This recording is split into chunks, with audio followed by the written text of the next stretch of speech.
Hello, everyone. Welcome to FMA Talk Martial Chronicles. I'm your host, Dr. Tim, joined by my co-host, PG Ties here. and we already got Master Rich Parsons saying hello. All right, good deal. The TNT and Sam. Hey, PG Sam, good deal. Sam, are you on the road or in the house? Because Sam was actually here in Buffalo picking up a whole bunch of stuff. So are you listening to this on the road or are you actually home? So, you got a bunch of mats, right? Yeah.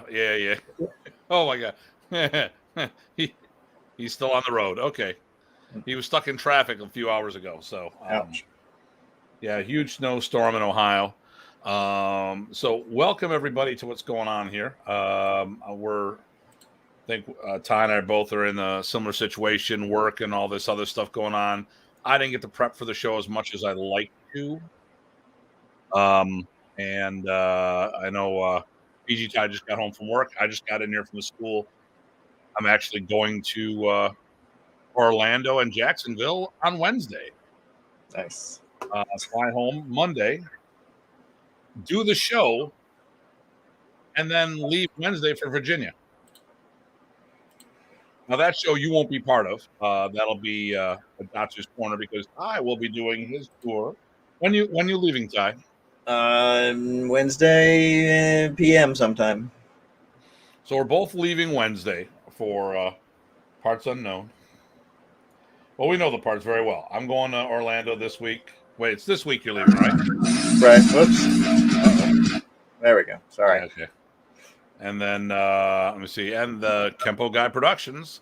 Glad I caught this live. Hello, gentlemen from Seattle. I'm glad you could join us. Yeah, please, if you're watching us, let us know where you're coming from, not which platform. Right.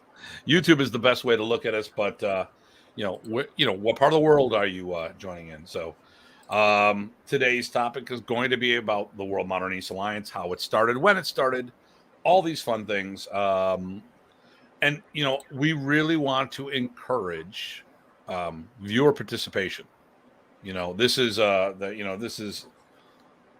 holds barred stuff going on. So if you got a question, ask it. We will answer it, or I will answer it, or we'll make something up if we don't know it. Fake it till we make it.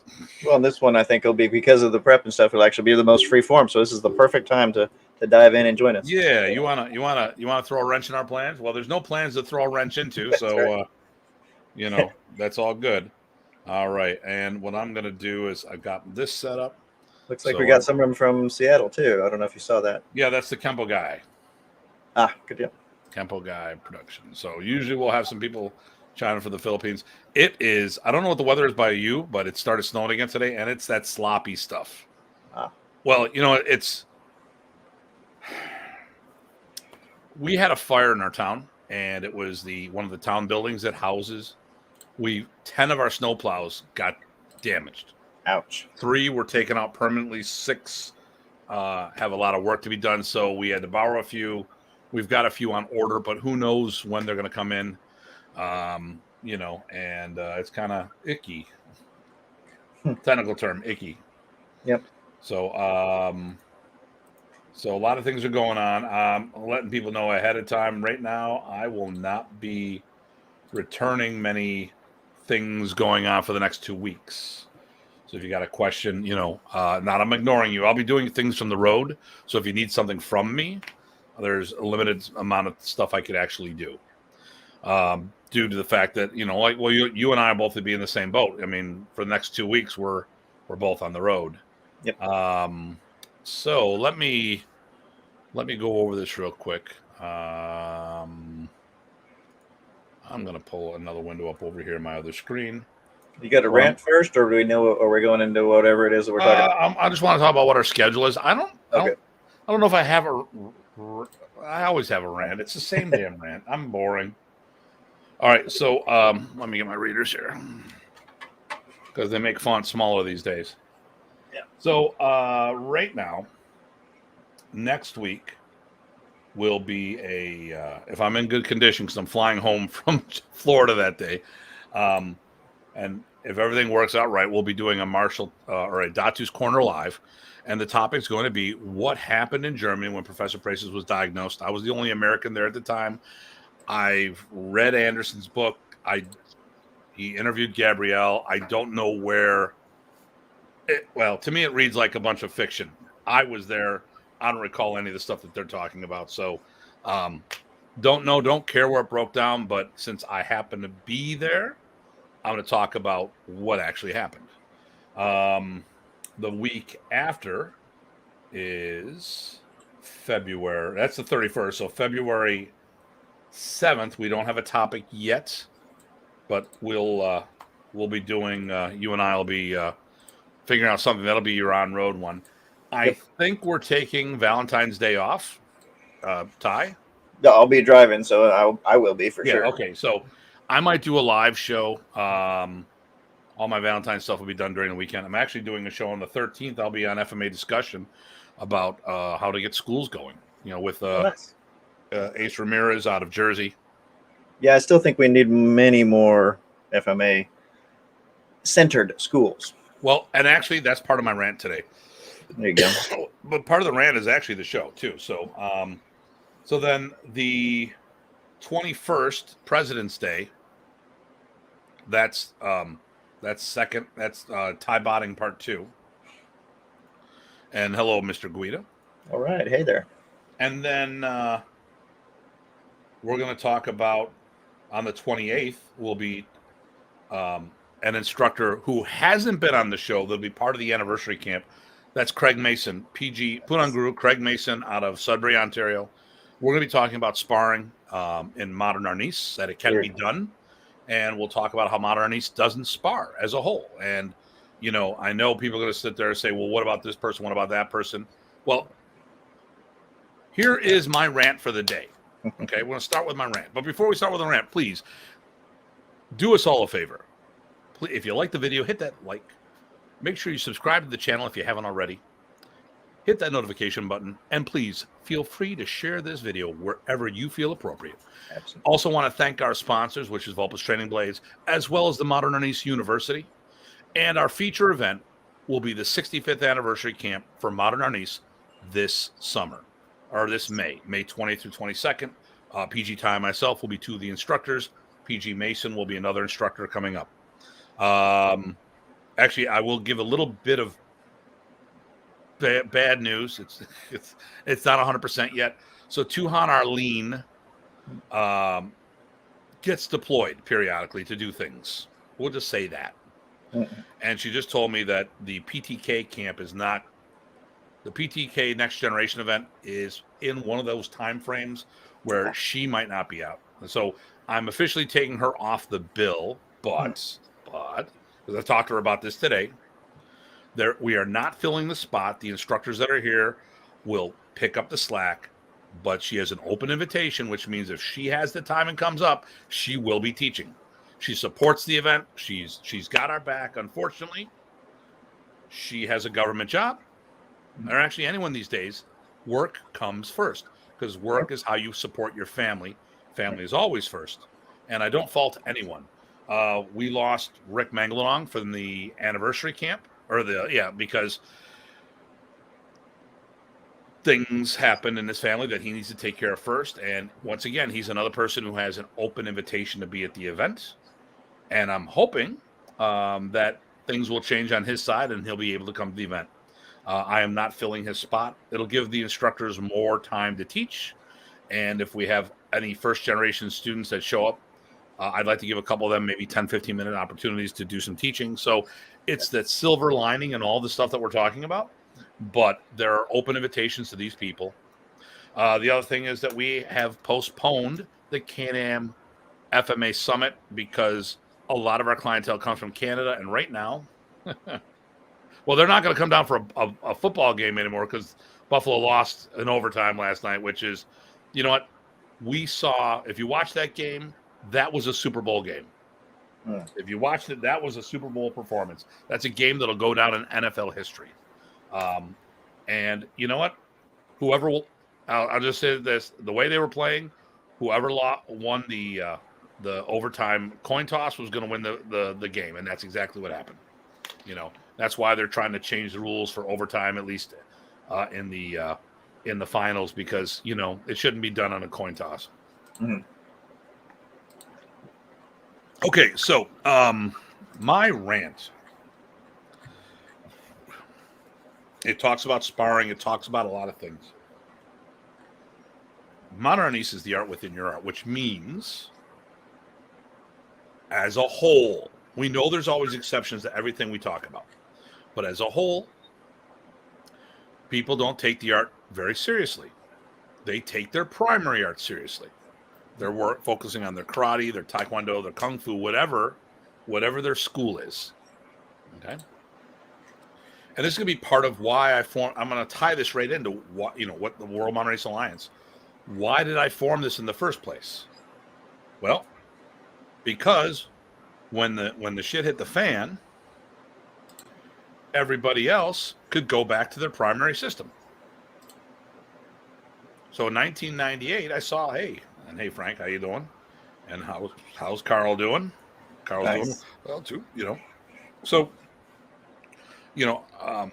I was the only school that I knew of that was a full-time Modern Arnis school, which is different than a school that offers Modern Arnis, because a Modern Arnis school is a school that's dedicated to the art.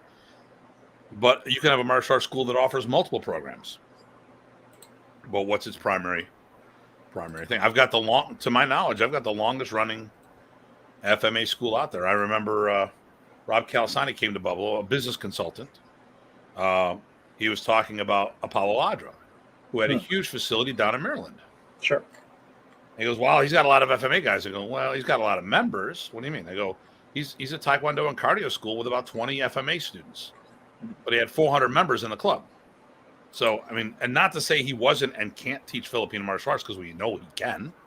Right. But it was a Taekwondo school that had a little side gig. You know, the cardio kickbox. I remember one time being at the NATMA convention, people introduced me, hey, that's Apollo Adra. Okay. Yeah, I've known him. I saw him around with Remy's, family, and we're hanging out and stuff. And like, yeah, he's got 400 cardio students, 400 cardio members. Can you imagine that? Didn't have 400 Arnis members. So, right. So when we talk about these things, I want people to understand what's the core. And, I started my stuff out because this is what I do. Well, Renee made a comment the other week, and he talked about Modern Arnis people supporting each other. I've always got a lot more support from Modern Arnis people than anyone else. I'm like, and I want to make a point of this. We got to look at the big scheme of things. What is the big scheme? So, if I would say that in Renee's case, Modern Arnis people did not support his event, because in Toronto, where he's in the GTA area, there are multiple Modern Arnis. I know there's 3 different Modern Arnis groups there. Not one of them supported his events. Who did support of his events was Tim Hartman and his network, which meant Craig came down from Sudbury, I come up from Buffalo, and we'll get support from the London crew periodically. But that's not Modern Arnis people. That's Tim's network. Like I said, there's 3 Modern Arnis groups in Toronto that don't support his events. When we talk about Modern Arnis people as a whole, we got to look at when you see an individual, we'll talk about the sparring one. When Joe Ribello made the comment, I said there's no fighters in Modern Arnis, that the Modern Arnis doesn't fight. And he goes, well, don't tell that to Doug Pierre. I'll tell it to everybody. So let me ask you a question. This will finish up my rant here. How many people do you think Remy had globally? Oh gosh, at the height, or yeah, while he was alive. While in he the was 90s, alive. let's see. Would you say 8,000, 8K? It's going to be in the thousands for sure. Okay. God, that'd be a hard guess to make. I would say 5,000 to 8,000. I can believe that. Okay. I mean, when the DAV joined, That brought 1,500 members right there. Right. At the time. You know, you look at all the camps that were out there and all the stuff that was going on. Yep. You know, and it wasn't unheard of to have over 100 at a camp. So that's chunks, here and there throughout all the places. Yeah, and what percentage of people from a school would go to camp? Right. Small percentile. Yep. So, how many people do you think about this? How many people do you know of that actually fought in modern Arnis? And when I say this, how many modern Arnis people, while Remy was alive, that would actually do stick fighting, whether it be in their club only or on the road in tournaments or scrimmages or fill in the blanks? It was certainly the exception. I mean, I could only knew of a handful. Would you say 100 people? That might be even overestimating, because it was really singular people that said, "Hey, I'm going to do this anyway." Well, let's say I'm going to say 100 people, because 80 of them would have been my students. Sure. Okay. Yeah. You know what I'm saying? You know. Right. So if there's 8, okay, you're the math whiz. You're the super genius. Do you hear Tyr barking in the background? Yeah, a little bit. Okay. Not too bad. Hey. So would you think what percentile would say 100 out of 8,000 be? That's a little over a percent. Wait, yeah, a little over a percent. So 12%, something like, 1.2%, somewhere in there. 1.2% of modern Arnis people would spar stick fighting. So basically, if it was on Family Feud, it wouldn't even show up on the board. Right. Well, that's why I said it's definitely an exception. But you're right. If there was a whole school where they, the even an exception of a whole school where it sparred, then that's a clump of people that kind of adds to the number. So if there was, another group that did it, I would say, though, in general, you'd ask about sparring of any sort, even just playtime, and you get these blank stares. Like I said, the exception is the easiest way to characterize it for me. Yeah, I mean, my school sparred.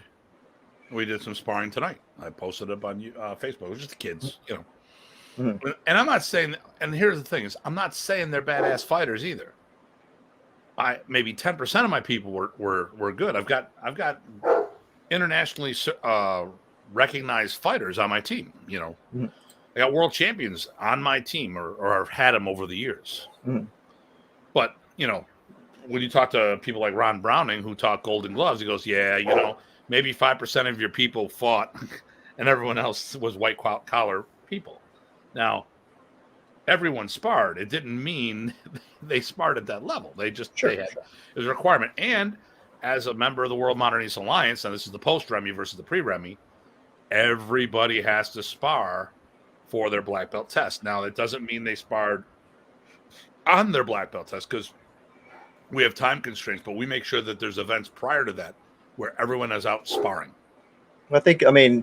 So if people got, some sort of regular sparring, it doesn't have to be world class, but that gives a whole facet to what you're training that you don't get if you don't do that. Now, I get a lot of people were doing there as an add-on art, right? They were sparring in their own arts. It's still not the same as sparring with a weapon in your hand, particularly and if you're training a stick arc and never training to go against somebody with it.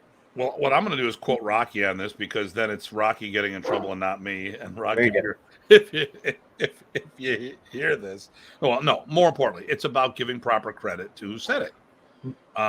Rocky mentioned this last week. We were talking about it. Remy never claimed to produce escrimadores. He taught self-defense through Filipino techniques. He taught to enhance people. So Remy didn't produce Filipino martial arts. A few of his students stepped up and became Filipino martial artists. They sought it out on their own and put the work in and did what they had to do. So, which is actually a big part of what today's show is going to be about what all the motivation of the things that I did and why I went this direction. But, my rant is that a lot of times people are judging the many by the few. That's the problem with society these days, right? Always one bad cop, so all cops are bad. Yep. One bad person of color, boom. One one bad, right now with everyone's, I got the morons going out there. Oh, the Asian flu, the Asian flu. No, stop it. And there you've got hate crimes against Asians in the States that had nothing to do with any of this. The election, you got people going after people who are work for counting votes that are nonpartisan. They just do their job, and people are threatening them. That's what I got to hear all weekend about on CNN, which I don't want to listen to CNN much. Well, it's interesting that people do that. I mean, you're absolutely right. But the funny part of that is, of course, it doesn't go the other direction. One good example of a group doesn't paint the whole group that way. It only if it's one bad of a group that the whole group gets painted that way. Yeah, and that's, I mean, the one thing was Renee. He thought Modernist people did support. He was really giving credit for my network more than anything else. Sparring does add. I enjoy it, and it adds to my learning. Very good, Rich Parsons. Another important tool in the box. One bad bridge. Then all engineers. Well, that one's true because we know how engineers are. Yeah, they're terrible.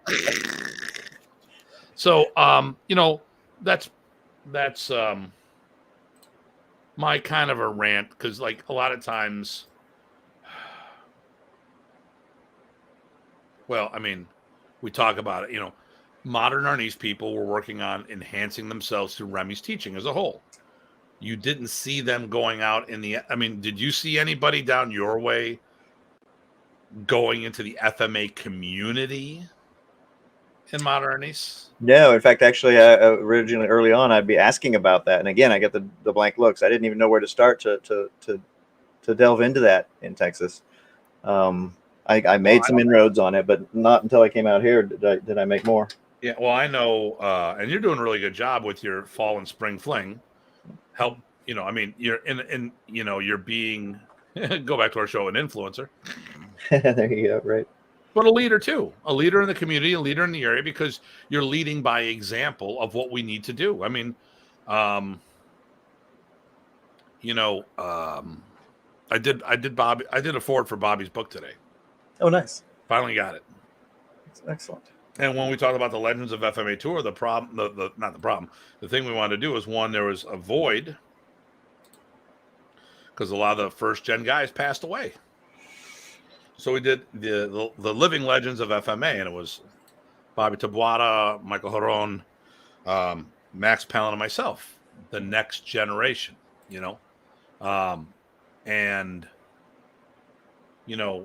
we did two things. We said, one, here, there's a bunch of heavy hitters. Two, lo and behold, we can get together even though we're from different systems and get along with each other. Right. Hell, Doug Marcato was at one of the events we were teaching at, and he made the comment that we were the Beatles of the FMA world. There you go. I'm not Ringo. I'm Paul McCartney. So what's this one here? You are both doing the work. Yeah, well, we're trying to. In our own way, So, but my thing here is that when I hear about Modern Arnis people doing anything, I'm skeptical, because I look at it all systems. Well, Kempo people do this. No, that's a person in Kempo, right. Good or bad. I know, like, I love Francisco Vigoro. Oh, he is a great, welcoming person. I love the guy. And then there's some other people who I think are really pieces of shit. So I don't judge the Kempo community. I mean, as a whole, I love the Kempo community because I can let my hair down, whatever, what's there, you let it down, but it kept going. But we can be who we want to be. We don't have to watch our, P's and Q's. We can loosen up a bit and be more people than leaders and instructors, and doing your thing. So here's Darren saying, "Good evening, gentlemen." I was talking to him earlier today. Sorry, if you have enough hair to be in the Beatles. Listen, I had plenty of hair for the early Beatles. Back in the day, I did too. Beaters. Yeah. And hello, Marco. Where are you from, Marco? What part of the world? I know Eric is from Oregon. Rich is from Flint. Frank is from Connecticut. Carl's from Cambridge, Ontario. Darren is from Maryland-ish. Yeah, Philly. Okay. Philly, Delaware-ish. Yep. Absolutely. There we go. So that's my quasi rant. And I'm going to be talking about that a lot. I mean, I love drinking Oh, nice. tequila with Frank Trejo. Yeah, there we go. Philadelphia. Yeah, Okay, good. always sunny in Philly. And he just got apprentice instructor. I saw. Did that come through Chad? Yeah, that's a signature I saw in there. It was perfect. Okay. One of the old. I did congratulate Darren. That was from Chad, though, right? Yep. I talked to Chad, and I didn't even. So here we go. We've got an apprentice instructor in the house. There you go. Congratulations! Oh, we got Glenn from Maui. Nice. I like Maui. Yeah, damn it. Nice. So we didn't prepare. We knew this is actually part of an extension of my interview. There's too many different facets to talk about, so we're breaking up. Instead of talking about, all about Tim Hartman, some of the side projects we're going to be talking about, like what's the WMA? What's OCC? If I can get Ryan on board with that. He's in Bulgaria filming right now. Is Bulgaria near Ukraine? Ish. I'm just worried about him while he's over there. Well, we'll figure it out. He should be fine. He'll figure it out. Yeah. Well, he's also got the look. He can look native whenever he wants to, or he can look all fancy. Yeah. So I'm going to turn this over to you because you're going to be questioning me a whole bunch of things, and from when it started, why it started, and all that other things. And will you stop it? Shut up, dog. Come here. Let me scratch. Here, I wish it'd mess up my camera. DAWG. Be much easier if it was a snake. You just wear it around you. It's hard to do with him. Tier's not a snake. Tier's my lap dog. 170 pounds of lap dog. At least that's what the vet said last time I was there. That's overdoing the weighted blanket effect. Yeah. Okay. So I'm ready to go. So Ty, it's all you, baby. All right. Well, so I was going to start. I think the roots. You planted some seeds in there, but I remember back in the late '90s. You had the Can-Am chapter of the IMAF, and I believe WMA grew out of that. But I remember asking about it and what it was about, and it was to me. And you can correct me if I'm wrong, but I want to set this out here so you can jump on it and then go from there, maybe. But what I found out, or what I thought I heard, understood at the time, was it was a regional chapter focused on the Canada northeast border kind of region, as if it was a region, not worrying about countries or anything like that, and a lot of good activity there. And so you were running that as part of the IMAF, and then went from there. So can you sort of talk about maybe how it started, how that started, and then how that melded into WMA? All right. Well, so Professor wanted me to help go develop Canada. And so we were talking about Great Lakes regional, this, that, the other thing. And then, because I didn't want to make sure that whatever it was, it was non-denominational, it was neutral enough that it made sense, being the Canadians being part of something, that it wasn't American named. Mm-hmm. But he wanted me to go into Canada and really help. I mean, I'm 10 minutes from the border, So he goes, Tim, Canada is yours. I want you to develop it. Now, there were people already there or not? Details, please. Good question. Or maybe there were, but maybe they're not, hadn't been with Remy as long or as in depth. So the problem is there was only one chain of schools that was really there was the group in London, which it would vary from 1 to 5 schools, depending on the era. But the problem is it wasn't doing anything. They were a chain of schools so it was Olympic Karate with Mike Donovan. Mm-hmm.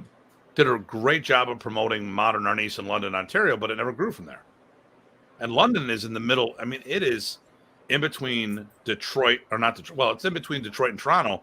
It's really kind of like farm community. Then there's the city of London, and then it's more farm community. Okay. Now, there was a group in Windsor, which is literally across the bridge or tunnel to go into Detroit. So Mr. Kersey had a club there, and a couple of his students were training. They'd come to Detroit because right across the border. Remy would go to seminars right over there. It was all good. Mark Benez came from there. Salute from people, from experts, Ford, propagate Philippine martial arts. Bugay, from watching from the Philippines. Salamat. Magandang umaga. Yeah, it would be Monday there, wouldn't it? Yeah. Yep. Magandang umaga. So, Remy, we never got into Toronto worth talking about. Not while Remy was alive. I've done some things up there. Laura Holmes started. Rudy Casico was an old friend and knew Remy from the Philippines, and I was doing stuff with stick fighting tournaments, and we were supporting each other, and I was attached to their club periodically for the sports aspect of things. But it really, they already had their own club, so it wasn't something that they were going to join. Laura joined up for a little, hosted Remy in Toronto, but Remy really wanted to see. It's right there. And he'd go to Victoria, Victoria was the island in between Seattle and Vancouver. Yep.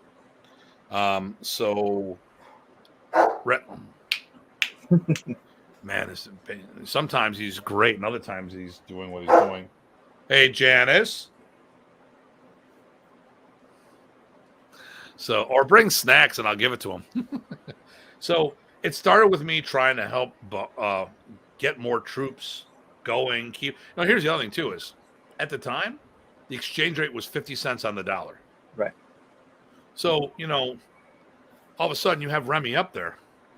So Remy was cool with me. He charged me $1,500 to $2,000, and it included airfare and his hotel. Wow. But I would start paying for the hotel. But but $2,000. Think about that, $2,000, and he flew himself there. And sometimes he put himself up in a hotel. And a lot of times, like when he would come to Buffalo, he wanted to see a bunch of people and not want to. We didn't all get along, so he wanted to have a neutral territory that he could see everybody. Sure. Hi, sir. Do you teach edge weapon or blade? I do, Jason. Are you local? I don't know where Jason Smith is. So, Jason, if you just tell us where you're from. But so Remy wanted to develop more things. So Remy would come up into town, and we did stuff, and like I said, with me he would charge that. But now think about this: you charge Canadians that. Now all of a sudden, and it would be an international flight, so he would charge more. So now you'd be looking at $3,000-$4,000, and the thing here in Canada is once you got in the border, dollar for dollar, it's the same thing. Right.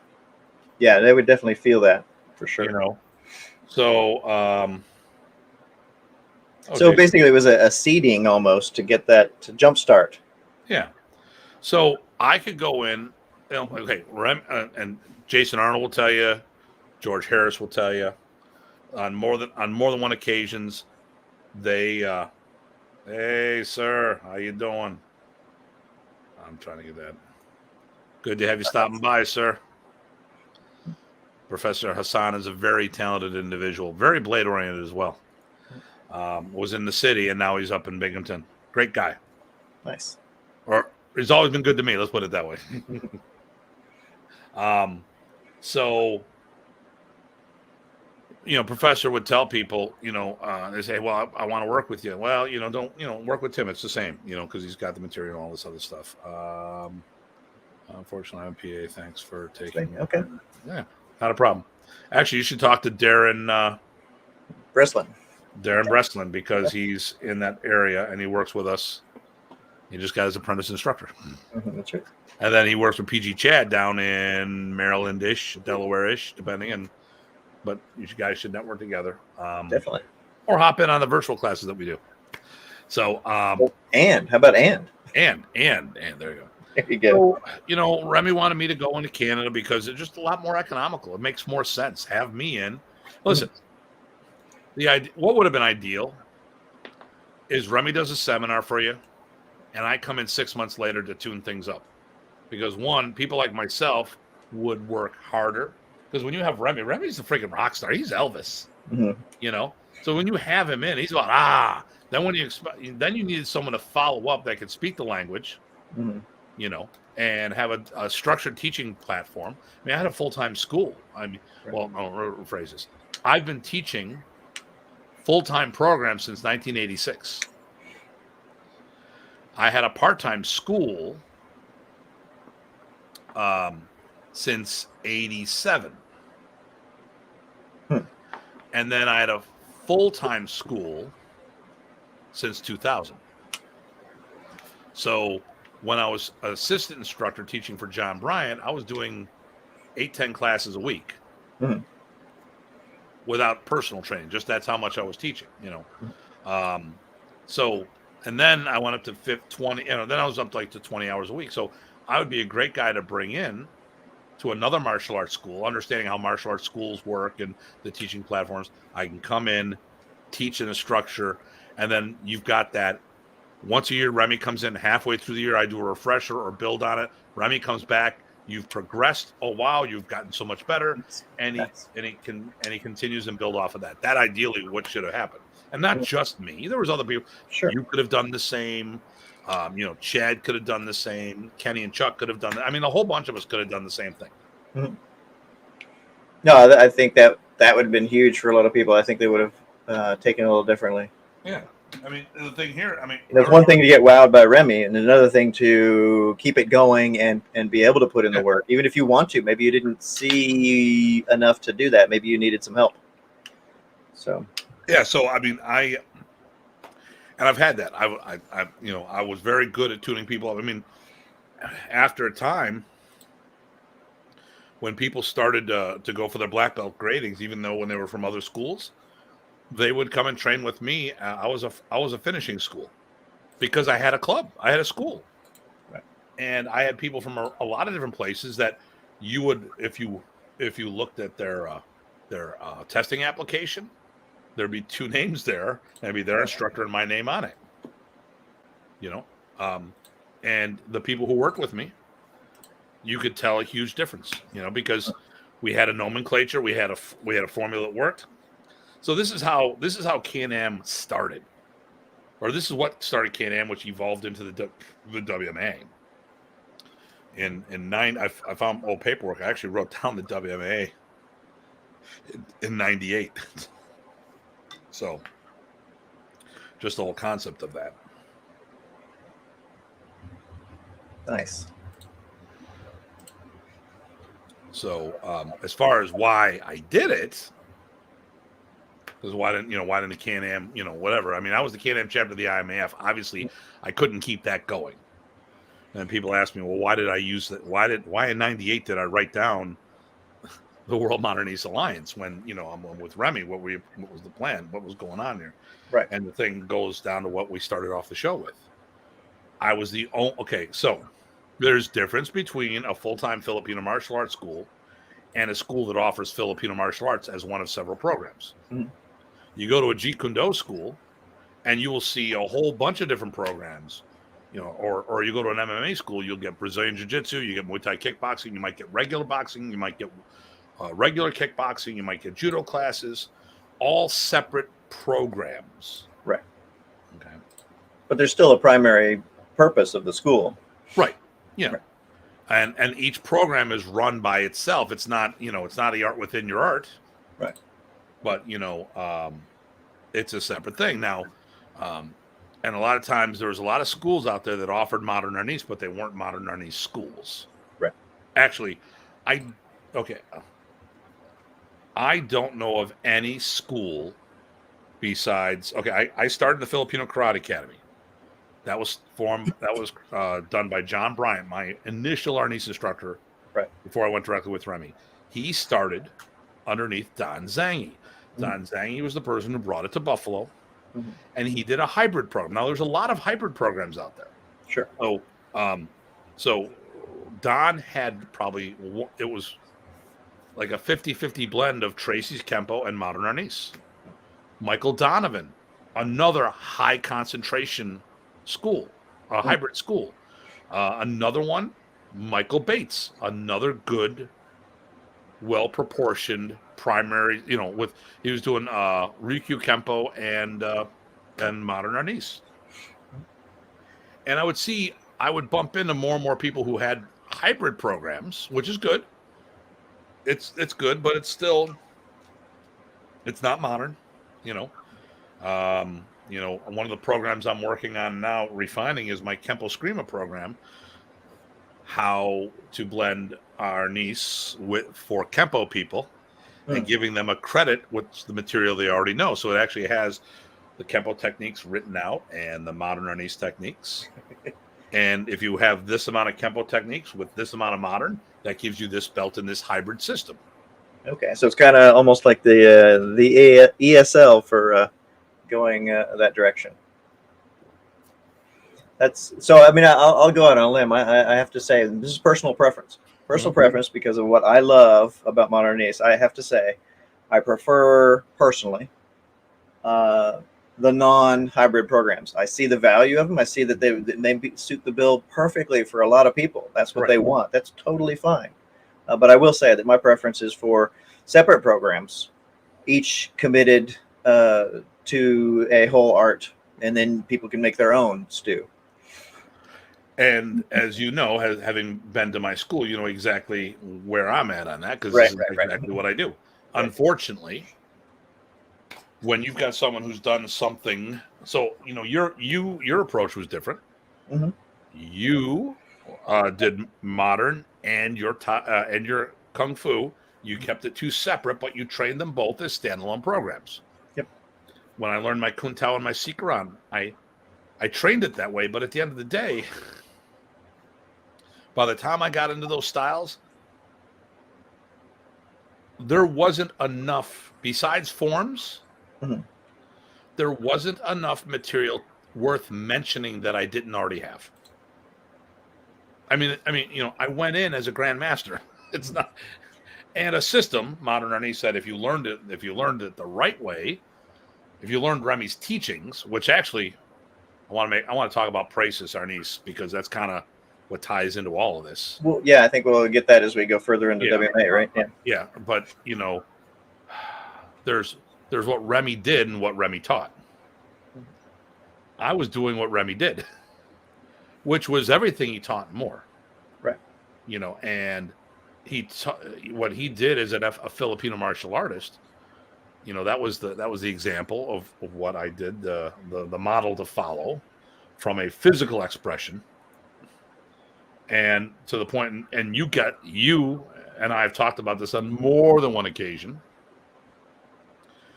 We will go to multi-style FMA events or other martial arts systems. Mm-hmm. And Jeff Leder has the same story too. I'll tell you that, where they'll look at us and they're like, wow, you guys move good for Modern Arnis. Are you sure you're Modern Arnis people? Right. So Jeff Leder had the same experience with Cyril, Mike, and I. Oh, wow. Okay. So Jeff was at the Harvey J. Mudd Schools. He was a professor there, I think. Or he was going there. I don't know. He's like you, very intelligent guy, and he's been around doing stuff. He's taught at the Air Force Academy, and he's done this, that, and the other thing. So, so I don't know if it was while he was getting his degree or if he was moving up and was already teaching.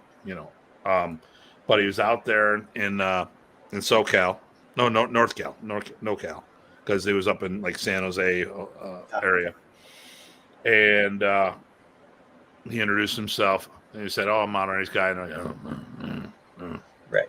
And at the end of the seminar, Super Mike goes, "You can come back if you want." Right. So, but it makes you feel good when that happens. Not good that they had that preconception, but good that you can help expose a little bit more of some other ways of we do things. Modern Arnis people as a whole are not good Filipino martial artists. We're great self-defense, or we can be very good people at self-defense utilizing Filipino concepts. Or amazing, just plain martial artists. I mean, Yep. But you got to remember, when you're cross-training, when you're doing Modern Arnis as the art within your art, when you look at the rank you wear, part of that rank comes from that initial system you came from. You can't have it both ways. If I'm building it on my Taekwondo, then part of my rank is based on my Taekwondo rank. Right. Well, and you bring certain baggage there too, right? So, and it depends on how you carry that. I got an 8-step guy that I'm breaking through. Well, I don't want to say he's got very ingrained habits from his 8-step. Sure. And none of it's bad, but what he's doing when he's doing really goes against what we need to do. There's a lot of deep stances because the school he came from, they didn't fight. So if you were fighting while doing all this deep stance work and all this other stuff, you'd have some level of mobility. But you can't have mobility if you never fight.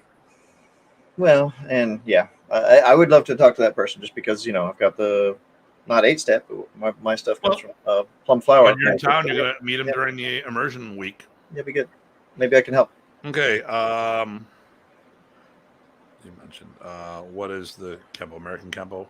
Yeah, it is. It is. So basically, for lack of a better term, I take the 16 method and I break it in half. So the first 8 techniques is one belt level. The second 8 techniques is the next belt level.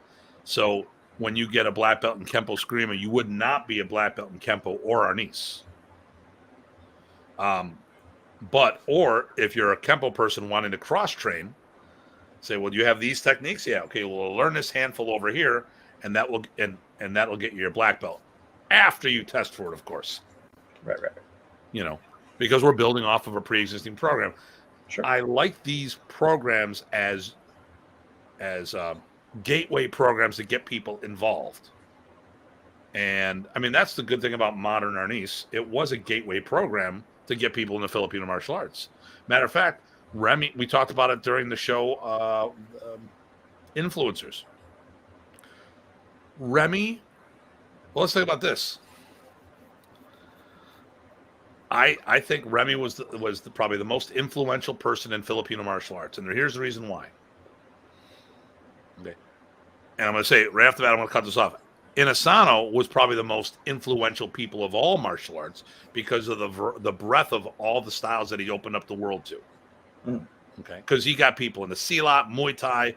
I mean, boom. But if we're talking specifically Filipino martial arts, let us think about this. Remy was a goodwill ambassador of the Philippines. Okay, he was sponsored by the government to travel the world. Oh, and by the way, his father taught the guerrillas during World War II, and Remy was a badass fighter that proved that he could do it. And everyone would talk smack about the students, but no one would ever dare lift a stick in Remy's presence. And let's talk about it, because you heard all these people that allegedly had a contract out on Remy. None of them showed up. Simple as that. But and he got into the schools too, right? So almost every, so that's a wide breadth of ambassadorship. In the Philippines, he got Arnis into the school systems, and it continued on his teachings. Outside, he went around and got people all inspired. Even did something and tried to encourage Inasano to get in the Filipino martial arts. There's a 2-part article in Inside Kung Fu about this. Well, I came across some people that they trained Arnis in the schools. They didn't know that it came from Remy. They'd show me something, and it was obvious. Yeah. But it was so ingrained and so natural and so built into the school, the PE portion, that it just was. And then he inspired a whole Filipino community to come over here and do business in the Western world. Yep. Do you think the Quiñetes would have ever thought about leaving the Philippines if Remy hadn't done it already? That's a good question. It'd be hard to imagine. Yeah. Think about all the people that took his example, and he went. So this is why I think, because you know what? If it wasn't from Remy inspiring the Westerners to seek out Filipino martial arts, none of those Filipinos would have gotten jobs teaching Filipino martial arts outside the country. And our action movies would look a whole lot different. Yes, they would. They'd be boring. They'd all look like karate and taekwondo. So, Cobra Kai. Although that's cool. Eagle Fang. There you go. I got the shirt. I know you wore it last week. Yep. Or the week before. So, which goes back to Remy was that rock star. But okay, so that was, and I digressed based on, it's all Darren's fault. He got me down the rabbit hole. It's all your fault. And I'm gonna say, yeah, he understands. Not to that, he was understanding something else, but I'm gonna take that as there you go. I understand. I'll just have that comment hand. Darren, it's all your fault. Boom. I understand. Darren, COVID is all your problem. I understand. So this is the great thing about controlling the context. Controlling the context. You know, I had actually toyed with making a hybrid Arnis Kung Fu program, but it would have been on the Kung Fu side, not on the Arnis side. Isn't that strange? Because I arguably been doing Kung Fu longer. But my Kung Fu is already kind of hybridized. Plus, Mantis itself is hybridized. Yeah. So. I mean, if you're looking at it as a gateway program to then get people into it more, there you go. My problem is with what Remy taught, there's no need, maybe a desire, but no need to study anything else. I mean, there's a difference between a complete fighter and a standalone program. Right. Modern Arnis, in my opinion, or Remy. Can we talk about Praesis Arnis for a minute? Sure. Why not? So my initial thing about Praesis Arnis, it's evolved over time, but really it was Remy's. It wasn't about the family getting it back together, because when I first thought about the Praesis, when I really think back, I've been doing Praesis Arnis from the beginning. Basically, Remy, Praesis Arnis, standalone. Right. Okay. And that's another reason why I've always done things differently and separately, because I didn't feel that the community. I'm kind of embarrassed by the performance of our members when looking at through the lens of Filipino martial artists. Right. I am so proud of our community when you look at them as a generic martial artist. Right. Well, I have to admit, I just felt the same way about Modern Arnis. Modern Arnis sounded generic to me, and I always wanted to make the connection with Remy Praesis. So in my notes, you can see it says RAPMA for short, right? Remy Praesis Modern Arnis. There you go. And that's how we always referred to it. So I can see exactly where you're coming from. And I just, Remy was phenomenal at making good martial artists better. Mm-hmm. But he didn't produce the Screamadors. I'm going back to what, giving credit for that, because Rocky really put that together well when he made that comment last week. Mm-hmm. And he said that before. And Remy never claimed to make a Screamadors. Yeah. Yep. And that's one of the reasons why I looked at why I formed this, because I knew sooner or later Remy was going to pass, and I was too far in to go anywhere else. Think about let's talk about people. Okay, Dan Anderson, American Freestyle Karate, already had it. Mm-hmm. He had that before he even met Remy, and his own rep. There we go. He had his own art, own everything. Yep. Didn't need this. So Remy passes away. Well, I mean, he wasn't doing the art. So let's talk about it. Okay. Brian Zawolinsky. He's a correctional officer, and he did martial arts as a hobby. Still does. Mm-hmm. He's got a basement group. He's on interviews on more than one occasion. He doesn't have an organization. He doesn't run a school. He does this because it's his passion. Mm-hmm. Nothing wrong against that. Mm-hmm. Chuck and Kenny. Okay, Chuck is law enforcement, and then now he's doing law enforcement type training, I guess, some form of, and then might be doing a little personal protection. But he came from judo and Tang Sudo, if I'm not mistaken. I'm not sure. And he always had those roots that those arts have not gone away. He could go back to those arts anytime he wants. Right. Kenny, Ishinru player, and Kenny's, and both of those guys are ranked in DKI as well. Mm-hmm. So they have a home that they can go to. Dieter's got the DAV. He had the DAV long before meeting Remy. Mm-hmm. And the DAV has a whole bunch of different influences. And I was talking to one of his guys recently. They've got the Anina Screamin' in there. They've got stuff from Bobby Breen's JKD and all this other stuff. So they had their own. And obviously a lot of the training from NASA, but they built their own martial entity, their own machine, and they were self-sufficient. They didn't need anybody else. You look at any of the people who are masters of Tappy Tappy, they came from another system, and they can go back to those systems. I had nothing. I had to do my own thing because I had nowhere to go. Remy passes away.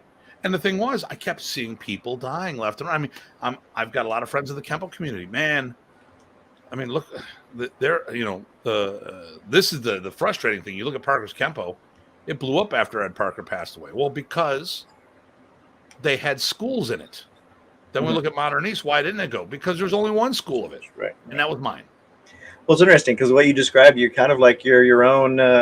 You're an orphan as well, as much as a lot of these other isolated people that weren't as seen you as you as Marshall in Modern East. You, because of your other lack of other background, was essentially an orphan when Remy died too. Now you had already started forming what became the WMA, so that was helpful. But you were kind of out there. I moved differently than everyone else. I got along a lot because there was definitely a culture of people in there that liked and respected what I was doing, and they would come train.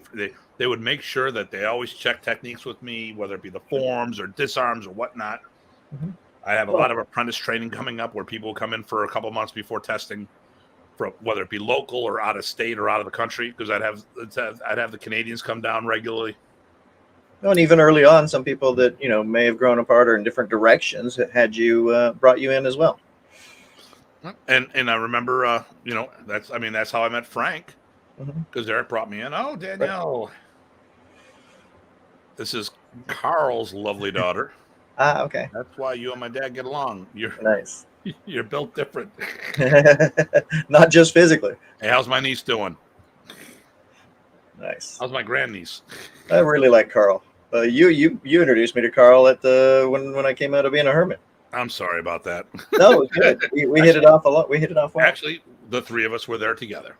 Yep, it's good.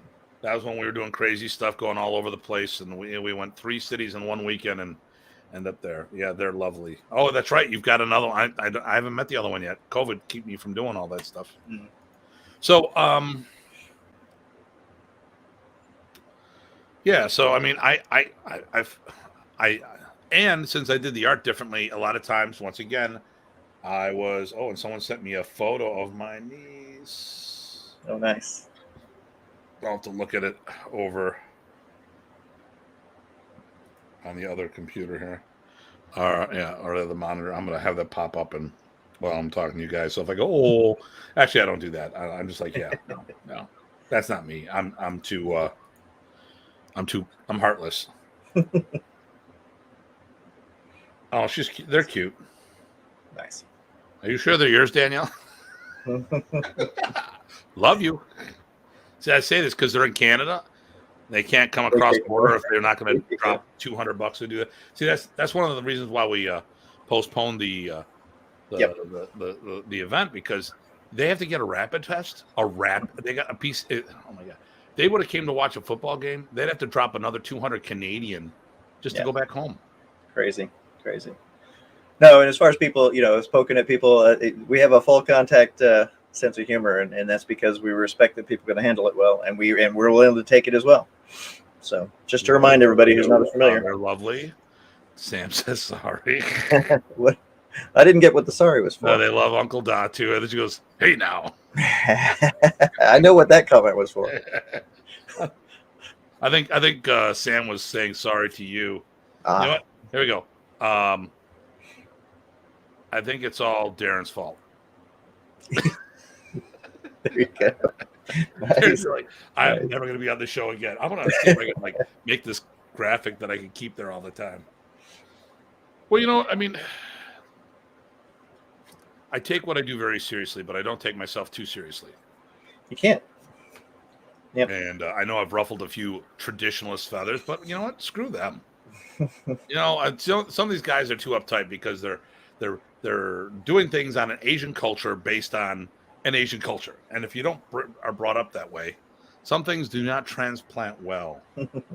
It ultimately all boils down to people's preferences and the context within which they want to approach things. Not everybody has the same.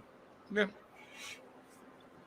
We'll give them the right to be their own person, or we'll just say we think they're wrong, or I think they're wrong. But so where are we at now? I mean, and that was the early how Praxis already started for me, and you did the same thing. How to do the art as a standalone, and if you looked, okay, correct me if I'm wrong. Remy taught us a system that was complete. No, that was a standalone program, standalone art. I think so. Plenty to work on there. Heck, I mean, if you were paying attention and watched what you were doing, and maybe I was a little spoiled and did your work, you would go to a camp and you'd have a year's worth of material to work on. If you didn't approach it that way, you didn't do that. But I have to admit, I probably was a little spoiled because in my kung fu background, some of the ways we would teach would be just the old-fashioned way. It was learned by observing, and so it trained you to catch the things that they didn't talk about, that they didn't walk you through, they didn't hold your hands on, but that you felt and you saw and you grokked because you were always looking for more than what they were spoon-feeding you. Well, some I don't know. I've heard of this. I've read this in articles and stuff where some Asian instructors would teach with no words. Right. They would just do the. I've thought about that. I'm like, yeah, people think something's wrong with me. Well, it's virtual students now, so I can't do that. It's a long, slow road. But if you make it through, you get some great skills. If you don't, then you're out in la la land going, "What the heck am I doing?" So it's you win some, you lose some situation. Yeah, I was also lucky. Okay, so I've gone to 30 camps. Mm-hmm. Okay, which is I don't know who's done that many. That's almost twice as many as me. I mean, I went whole hog as much as I could. But I went. Well, the bulk of them, came from Michigan. So Michigan was the camp. Well, and I think the ones you had, since you started earlier, were longer as well. So there's that effect as well. The camps I were all 4 days. 4 days, okay. Well, there were some in Texas that were 3. So yeah, yes. There were some 3-day camps in Texas. Yeah. We always did the 4-day camps. The 2-week camps were gone by the time I really got moving in this. Mm-hmm. And I wish I had done at least one of those. Randy, I remember talking about them. They sounded interesting. I think they fell apart the year I really got involved. So it's your fault. It's my fault. So now quote Darren again. I understand. It's go. Datu's fault. I understand. Okay. There you go. He goes, you can always set up a silent class sometime. Yeah. I still retain that. There's one actual form in my Kung Fu program that I actually teach without, it's look, you follow along, and we change directions a lot just to make people do that. Okay. So we're in the process of rebranding some stuff. We talked about an immersion seminar or camp. And then we did these immersion seminar series because the word immersion worked well, and it's confusing people because I have both. So I'm going to have to rebrand the other ones. I think I'm going to do, an intensive and then a byline saying, an immersion approach to modern Arnis or something along those lines, Yeah, you do those, and I'll do an aversion camp. Yeah, aversion camp. Oh. Even 1 week would be awesome. Okay. So maybe when we do the so in March I have an immersion camp. We're going to be doing these camps where I'm only inviting 4 people, and they're staying for a week with me. Yep. And Ty's one of them. Actually, it's going to be probably 10 days, 11 days by the time we're done. Mm-hmm. We train during the day. We're actually going to get up, go to the club. We're going to do a workout. Go get breakfast if we haven't already had something, come back, and then we're going to do stuff. And you know what I'll do? I'm going to do a couple sessions because I'm bringing up an even number of people, so everyone has a partner. And what's going to happen is I will let them do. I will do at least one session where I don't say anything, or I'll teach the technique and see what you guys pick up, and we'll see.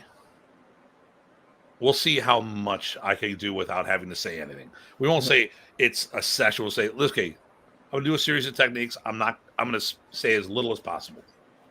So give me number 2. Okay. And I might just, because I do those signals all the time. I'll go, yep. So, but we'll try that. We'll see how that goes. Okay. So that's where I'm at there. So that gets us to the border of going from IMAF Can-Am chapter to WMAA. So as you went into WMAA, was there any major changes there, or any focuses that developed, and when did the other brothers material kind of glom on and add to the Praesis moniker? So first of all, the style, I didn't use Praesis Arnis as a name until after Ernesto passed away. Okay. Right. I was toying with the idea. So it was actually hanging around the Kempo guys, Ingmar Johansson, who I used to do a lot of stuff for in Sweden, used to always sign everything. Ed Parker's Keppel Karate. Ed Parker's Keppel Karate. Wouldn't want to call American because they're in Europe. Sure. You know. So so I started signing. My signature was Tim Hartman, Remy Precis Arnis. Tim Hartman, Remy Precis Arnis. And then Precis Arnis started coming forward with that. But it wasn't until so when I started teaching Ernesto, so I started training Ernesto in 99, I want to say 98, 99. It was after I got the brothers to talk. So for those who are unaware of this, Ernesto went in for to a hospital for a checkup or a treatment or something. And next thing you know, he's in a coma. And his people reached out to me to get Remy to reach out to him. And it worked, you know. There was some bad blood. And time had gone. The Remy had matured. And we had, I called him the Philippines. And it was an hour conversation. And I wasn't nice to him.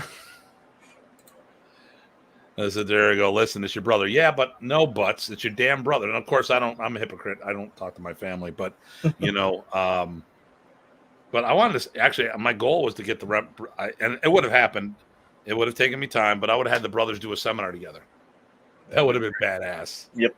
Ernesto loved me because I got his brother to speak to him. And, you know, and Remy and I got along great, you know. And when everyone talks about all this other shit, it's bullshit. It's when everyone was doing a power grab when Remy was in hospice.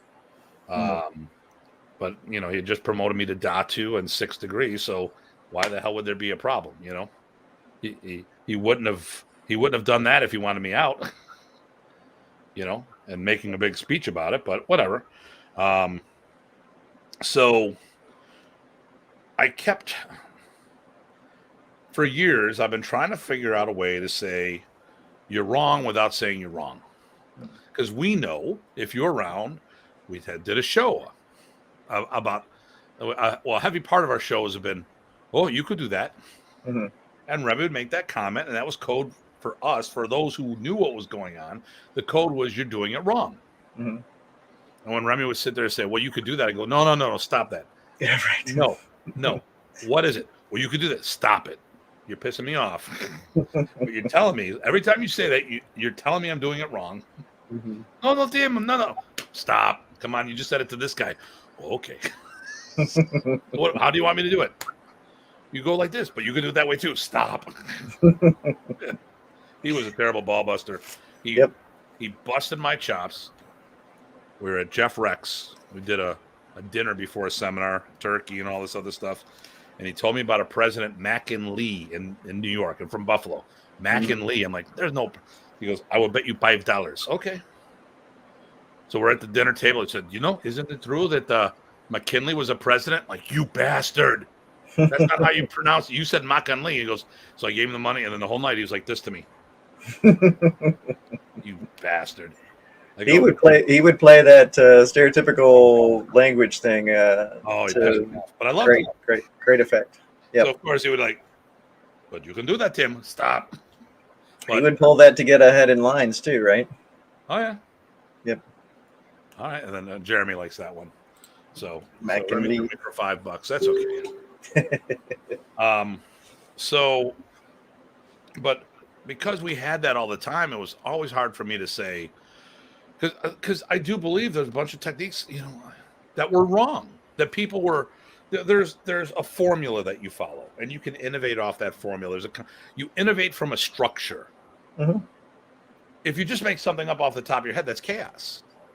Right. There has to be some self-consistency. You need to innovate from a structure. So to me, it's always a math formula. The math formula never changes. The values do. This A plus B equals C. Okay. Who's that? Jamie. Hey. Oh, great. That would be good. Hey, you can come to our. Well, hopefully we'll do the camp in Canada. That got postponed too because of the border. But hopefully we'll see Jamie coming to the anniversary camp in May. Perfect. Nice. He's up in London, Ontario. He is now one of the new schools of the WMAA. Excellent. part of our sponsorship program. So, and Jamie was around back in the day, so he can verify all the. You can do this as well. So the other issue I was running into, because people would be done. Oh, and then Darren knows Jamie too. Because they all do Kempo together virtually. There you go. So, so with everything said and done, I was always trying to find a way to say things why I'm doing it differently. And a lot of times they say, "Hey, listen, guys, I get it. You're blending it with Kempo." The people show me a technique and they go, "Would you do it this way?" No, why? And I don't want to say it's wrong. Sometimes it was wrong, but other times it was they're blending it with a pre-existing chassis. So it's like, yeah, I would do that to make it fit with what you got. That makes sense with the synthesis you're doing. But if you're doing it by itself, this is the way I would do it. So then I started doing more Comaton, and I talked to Rich Parsons about this for probably 2-3 years before we pulled the trigger on Praesis Arnis. I go, I'm thinking about going Praesis Arnis. He goes, why? I go, because then if I go up to a seminar, and let's say I go to your club, and your people are asking me why I'm doing a technique completely different than yours, Ty, I don't have to say because Ty's doing it wrong. Right. And I'm not saying you're doing it wrong. So I look at the technique. I go, I mean, our lineages are thread because we have, because our past. And, a lot of times I go, I haven't seen you do anything that breaks the rules of modern Arnis. I've never seen you. Your approach is different, but we're all different people, so it should be different. But at the end of the day, you have never done anything that I feel that breaks any of Remy's rules. Okay, and yes, and we're not talking about a booklet of rules because someone got pissed off about that once, and they're just a moron. They just don't, they don't like it not being about themselves. So at the end of the day, Professor would have these rules. Like he would tell you, if you had a stick, and he did this to you a whole bunch of times, I'm grabbing on that much puño, fix it. Why that puño, fix it. Now, I don't know why I see people who are doing 1 to 1.5 fistful of puños these days. Either Professor was fixing too much for them. Maybe he just said, I'm not going to worry about the puño because these other techniques are worse. I don't know. But for as often as he was, I can't believe some of the stuff people are teaching because it completely breaks the rules. And I don't see them using. So with a longer stick, I have a bigger puño because I can also use that as a choking tool. Sure. I don't mind doing mid grip where I grab the stick in the middle, not because because I could have something that I'm carrying around. When you carry a 2x4, you carry it by the middle. Right. You carry a shovel, you find that balance point. So what if you have something in your hand that you're forced to defend yourself with? So you have that mid grip. So I practice that. I do the back grip, the front grip, the mid grip. Sure. But if I'm doing the standard grip, it should only with a like a anywhere from a 24 to a 30-inch stick, you don't need much puño. No. Yeah, and people say you need it to hook. It's like, no, you only need. Anyway, we've gone off on that before. That's right. That's right. But so I would say that Remy, showed you rules every time you worked with him or every time he taught. Whether he told you the rules or gave you the booklet, I don't care. He was so consistent, and he was so.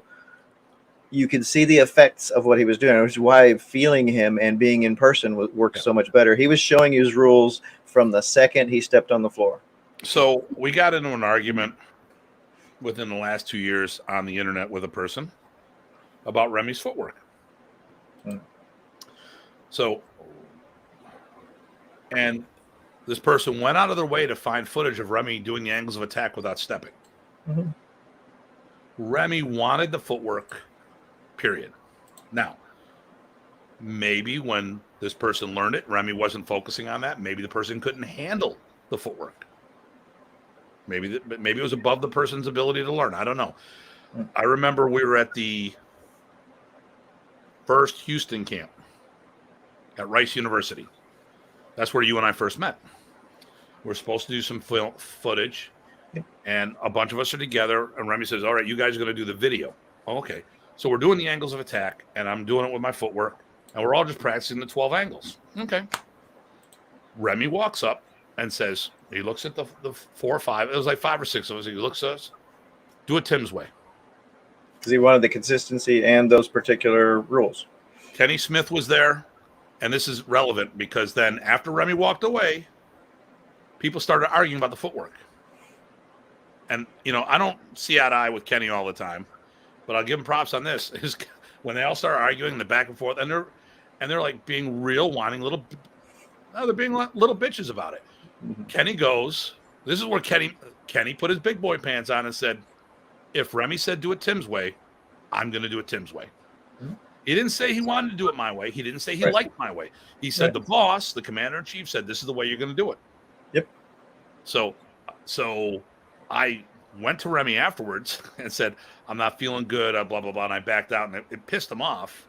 Turns out that the footage couldn't be used because the lighting was poor. But I'm like, and everyone's talking about, well, Remy was pissed off at Tim, and there's an argument. Yeah. This is before this is before I became Datu, and I had an issue, but it was about how everyone was being a little baby. And I'm like, come on, everyone's arguing about the stupid footwork. But it was the footwork that I always taught. If it comes from the right foot in front, comes with the left foot in front. Now, sparring footwork is different than follow-through footwork. And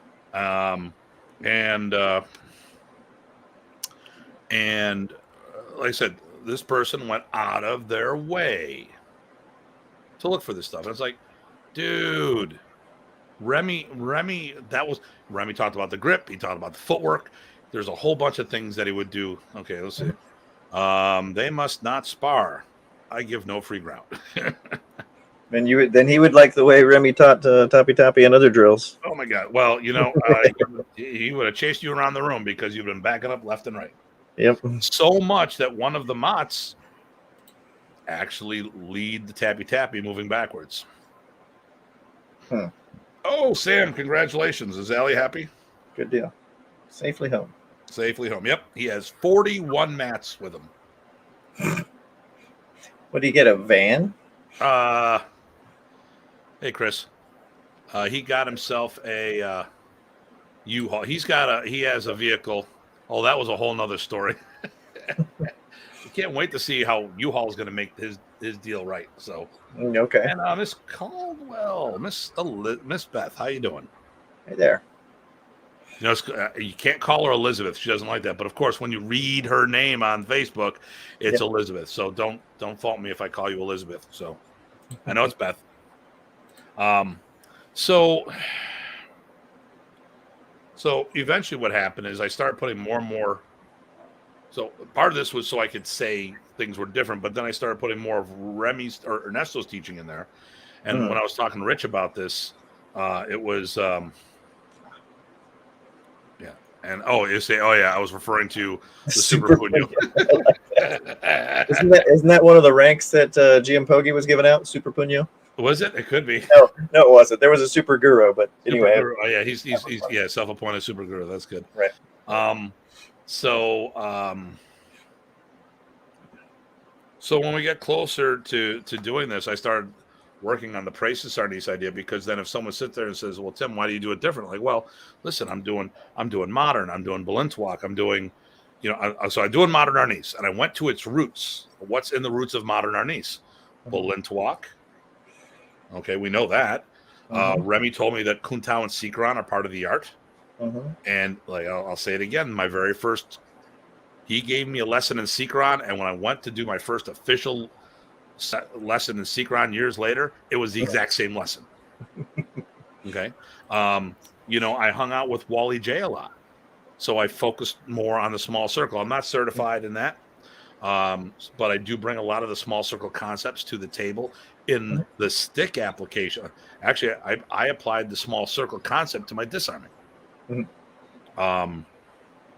And then from there, I looked into other things, and then finally I got into a derivative of modern Arnis, Combatant. And Ernesto, listen, for Remy didn't do double stick work. We talked about this. If you look at the quantity of double stick material versus the rest of the material he teaches, it's less than 1%. Mm-hmm. He uses double stick as a tool to teach things, but that's not double stick material, and there's the difference.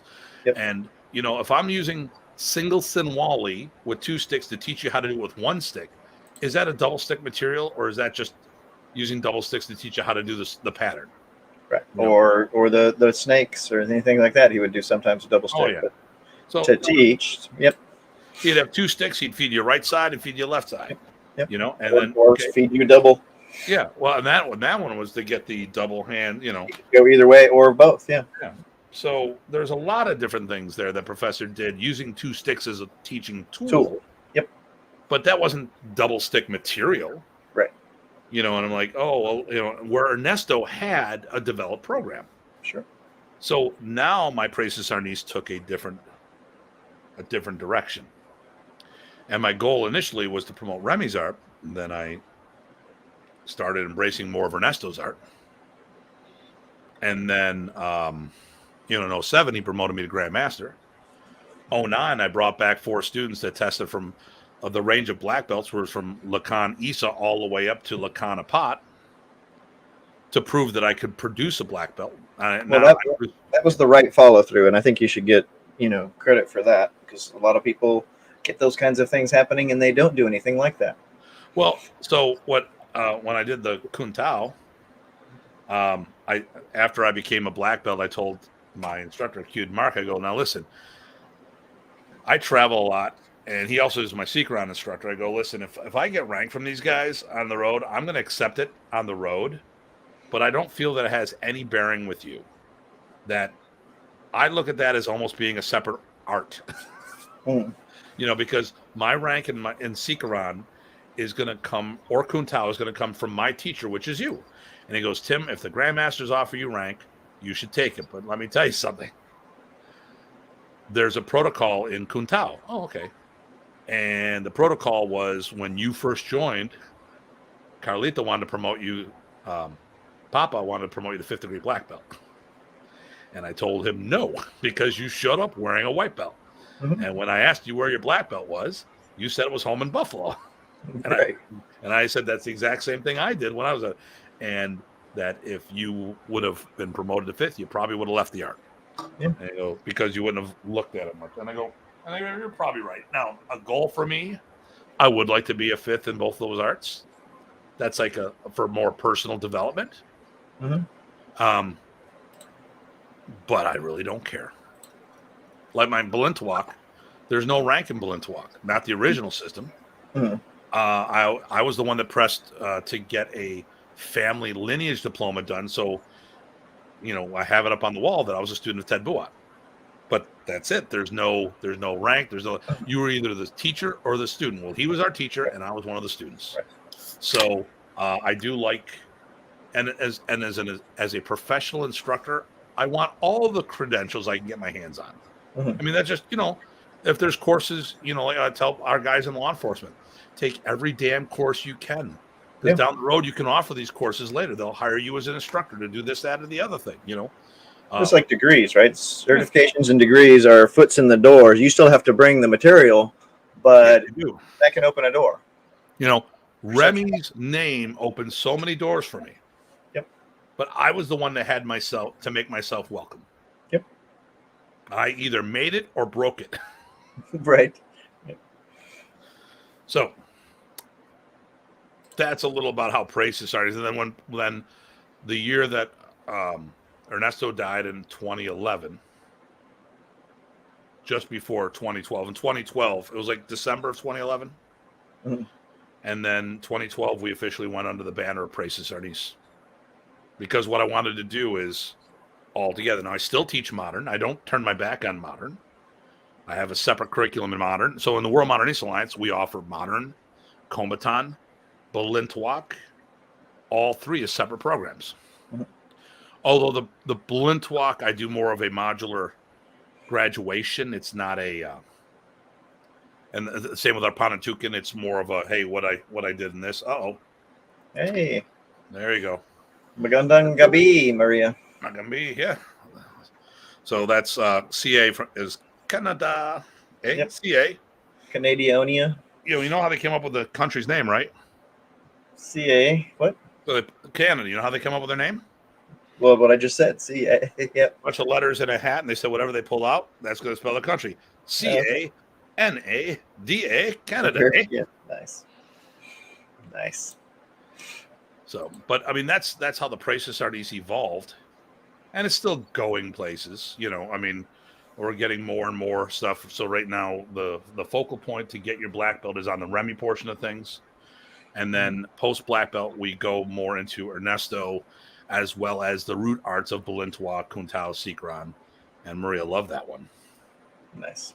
So actually, I mean, and I know we're running to time here, but I got two things I was thinking as we were talking that might be good. Mm-hmm. One is, from the instantiation, the start of IMF Can-Am chapter through WMA, and then Remy Praesis Arnis, and then Praesis Arnis. Along the way to where we are now, and I have one final question for that one, so save that. But along the way there, can you think of any waypoints or realizations or emphases that kind of stick out in the evolution and the focus of the WMA that people should be aware of? So let me do a freshen up moment. Mm-hmm. I'm going to head out for just a minute. We'll have to use the washroom or I'm going to burst. But right. Can you tell everybody where you're going to be? Sure. I will tell everyone where I'm going to be, except that I can't pull up. My schedule unless you can see the screen behind me. But I'm not going to force you to do that because it'll be tough.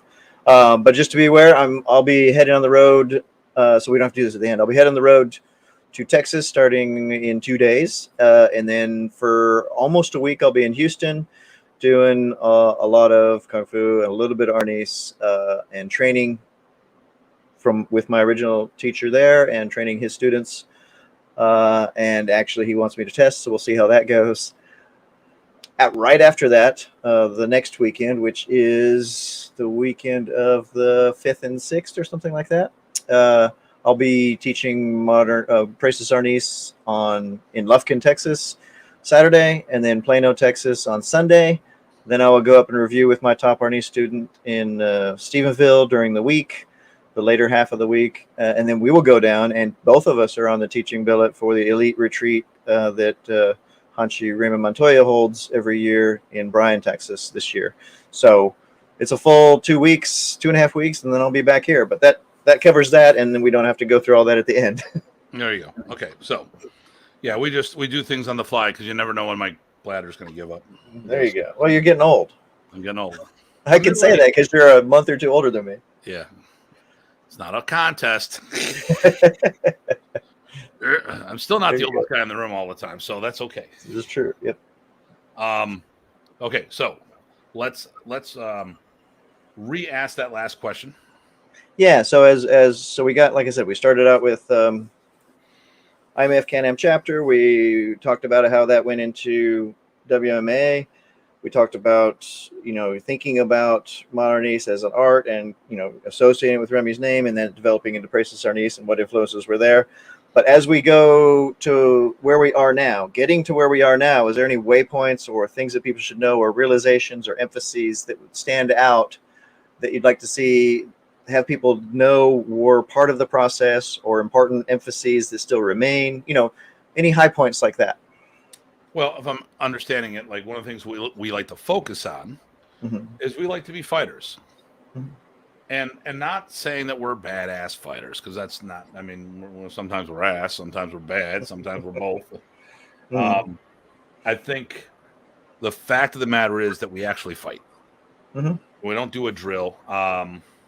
You check stuff out in a lab, basically. And, it's funny because a couple of years ago, you were part of it. You hung out. Well, you were with us when we were hanging out with Defense Lab. Right.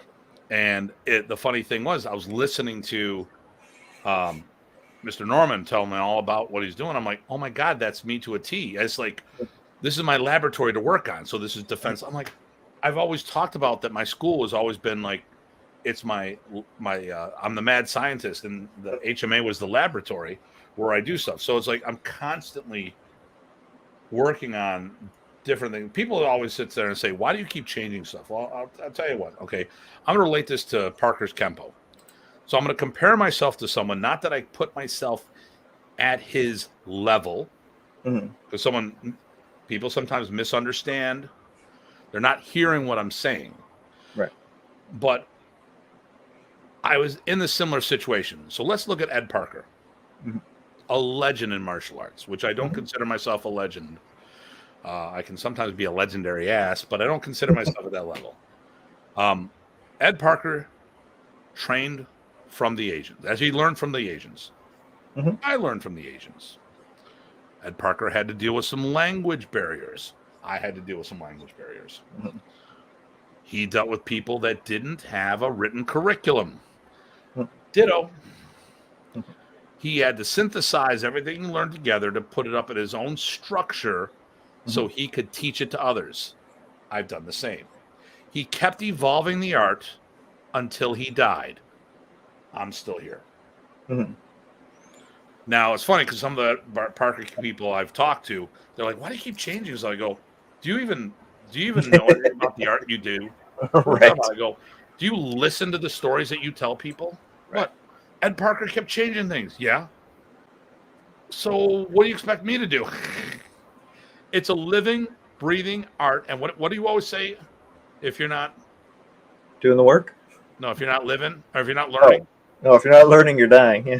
Okay. We're not frozen. Okay. So when you transplant an art, when you transplant anything, it has to adapt to a new environment. Right. Okay. So we take Asian martial arts and we put them in North America. Now you put it up, you take a Filipino martial art and put it down Southern California, Arizona, New Mexico. All right. Similar temperature, maybe not the same humidity, but you're going to be dealing with a whole bunch of people who probably wear the same level or lack thereof clothing. Now you put it up north by the Canadian border. You put it in Colorado, a snow area. You put it up in Seattle. You put it up in New York. You put it in Buffalo, where, we talked about it today. We had 8 feet of snowfall in 2014 in 2 days. We're wearing. I'm wearing my hoodies and stuff. I was wearing a lot of thick clothing, and a lot of material that would be done with the Filipino martial arts won't translate. Parker's Kempo, when they took it from the islands, from Hawaii, and they brought it to the mainland, a bunch of the material adapted to the environment. Because when you're doing knuckle rakes across the ribs and the person's wearing a leather or winter coat, it's going to have no use. It's going to have no effectiveness. Right. So you adapt to the environment. And I think a big part of what we do is, between the sparring and all the other things we do, is we've adapted the art for a different use, and we question things. Well, I think that's what people forget. A lot of times people want to put in even if they do want to put in the work, they're just thinking about physical. To me, a large part of the work, we are thinking beings, right? We have to use our brains. It's not just all reflexes and programmed moves, because if it were, it would be way too predictable. So, but people have to do the mental aspect, putting it back in, understanding and dissecting, as you've said before, deconstructing and putting it back together. That's a big part of doing the work. And if you're not going to do that in addition to the physical work, you're not going to get very far. Just like if you just sat there in your head and only did mental work, you're not going to get very far. You have to do it all. Yeah. So what we do, I say the big emphasis of what we do differently, we don't look at, martial art, martial sport, martial combat. We do all three. Okay.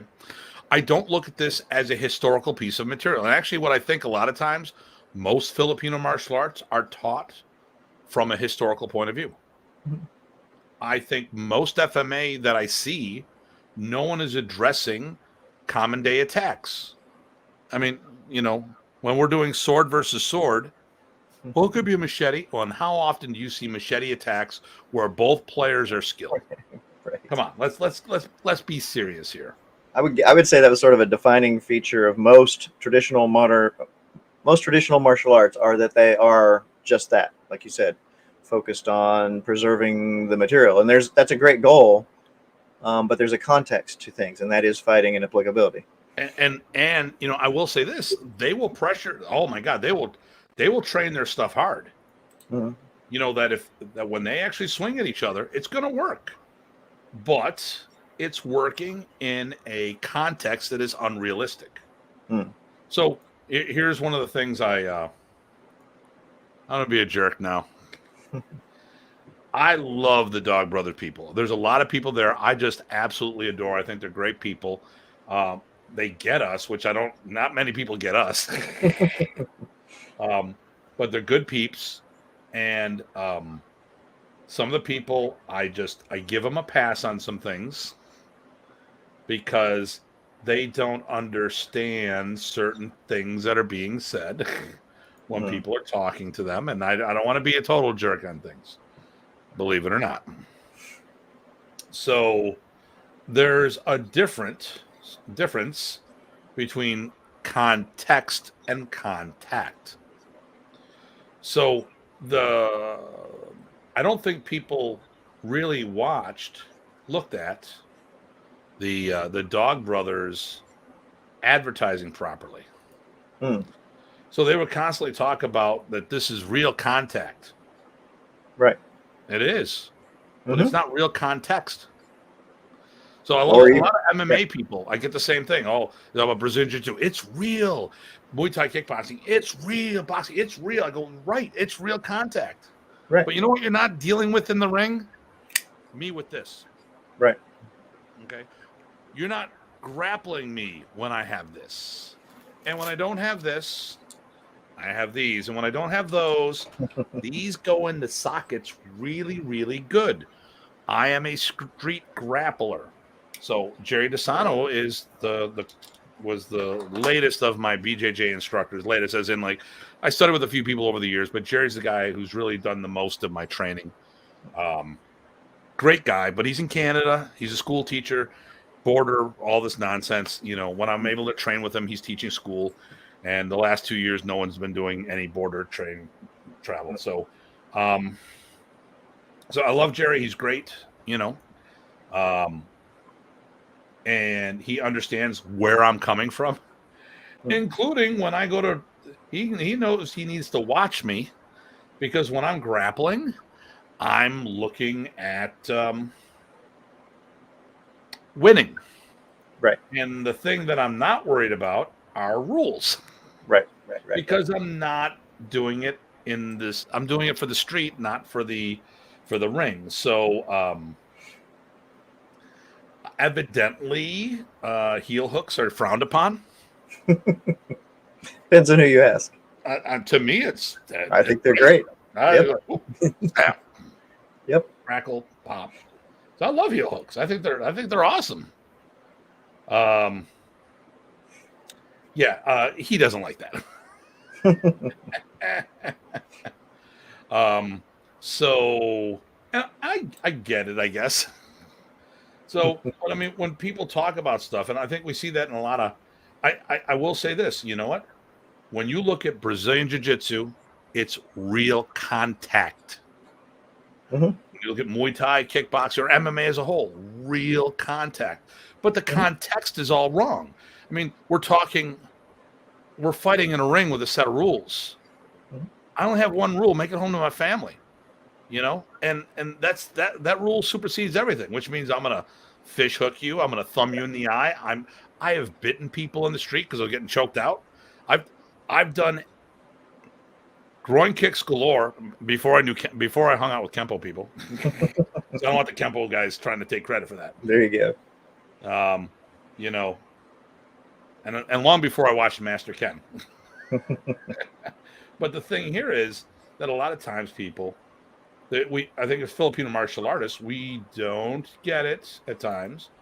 We buy into our own bullshit. And sometimes we don't understand the difference between contact and context. I like your context comment to me. To me, you know, the old saying is, you know, if you have the luxury of being able to worry about whether a fight is fair or not, then your context is probably missing something.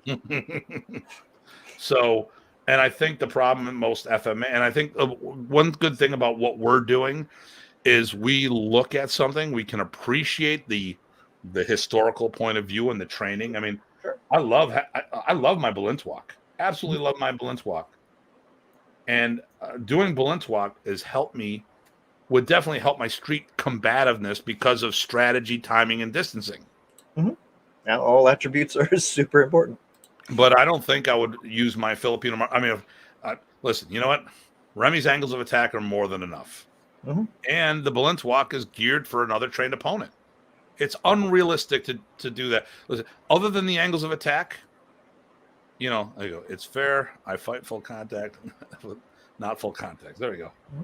Mm-hmm. And like, listen, I'll tell you what. I love my Balint walk, and I know where Remy's angles came from. Mm-hmm. But I would do Remy striking long before I would do the Balint walk striking, because it's about a follow through. It's about street weapons. It's not about that dueling. And Remy's, you know, I think that Remy's approach, there was a greater allowable margin of error. Where Balint walk, you have to be precise. Mm-hmm. There's no wiggle room. It works or it doesn't. Mm-hmm. And you know what? In Balint walk, you're not dealing with people bum rushing you. That's been happening over at Bobby's testing as of late. I remember one specifically. Well, I remember the first one that I saw. You and I were there when there was the Choi Lee Foot guy, you know, and then we saw more later start developing, and now it's, you know, I really wanted to see Belden tie up that person. Yep, that would have been awesome. Belton's awesome. It would have been controlled. It would. Yes. Yes, he would have controlled that guy. Yep. You would have made him cry. That's controlling, right? But you know, I think a big part of what we do is we put everything in the proper context. Hey guys, this is not about, you know, okay, I'm doing this drill. What's this about? This is about building skills. Right. This is about attributes. This is not about, no one's going to do trapping hands decadina. No one's going to do this little slappy nonsense. Well, just knowing the context helps you get more out of the training, right? So if you know what the trade-offs are in relative to real context, that lets you know what you can and can't take out of the drill. Because if you don't keep that in mind, you lose your perspective. Yeah, exactly. So I think that's something that we do really well. And I think that's a big part. I think another thing that we do differently is that we promote Filipino martial arts as a community. I mean, you're doing how many people have you seen come through my doors? All sorts of different styles. And when did you hop on board? When did you become a non-hermit? Was there 14-ish or something like that? 14. Something like that. So you missed 14 years of me doing that. Yep. Yeah. Actually, well, I had to give you a break from me because, you know. Yeah, because you're a pain in the ass. That's right. I'm the nicest pain in the ass anybody will ever meet. You know what? You're nicer than all of us. Although it's good to see you, the mean side of you come out. So listen, guys, it's funny because Ty and I would talk about stuff, and he was always trying to find the niceness in it. And it's finally good to see. I'm not going to say who, what, where, but it is good to see when Ty finally calls bullshit on something. I was sitting there, I don't know what I was doing. All of a sudden, he goes, "Well, they're bullshit." I'm like, "What the hell? Whoa! Did we just like do a Freaky Friday and switch bodies or something?" Because I'm the guy that says that, and you're always trying to give the person the out.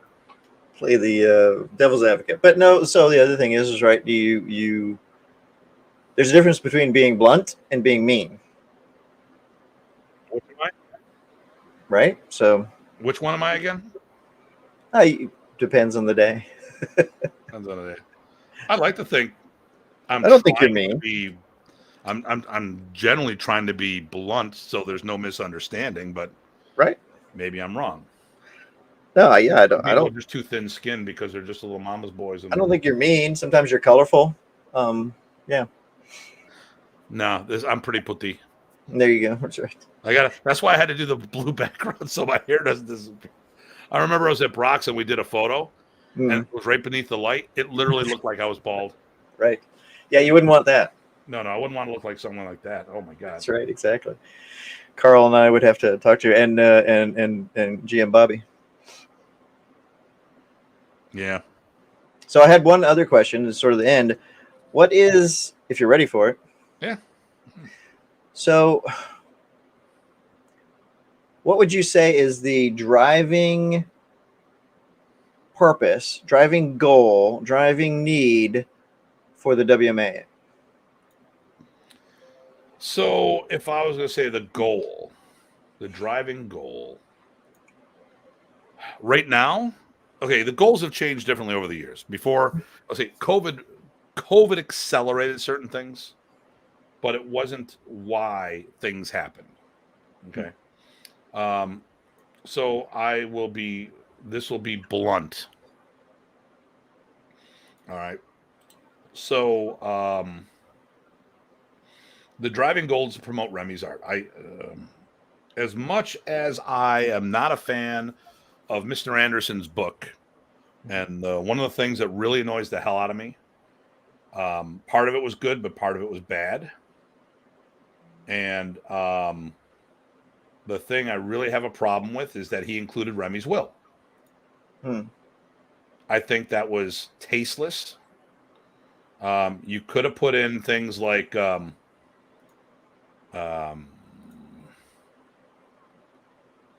you could have put in the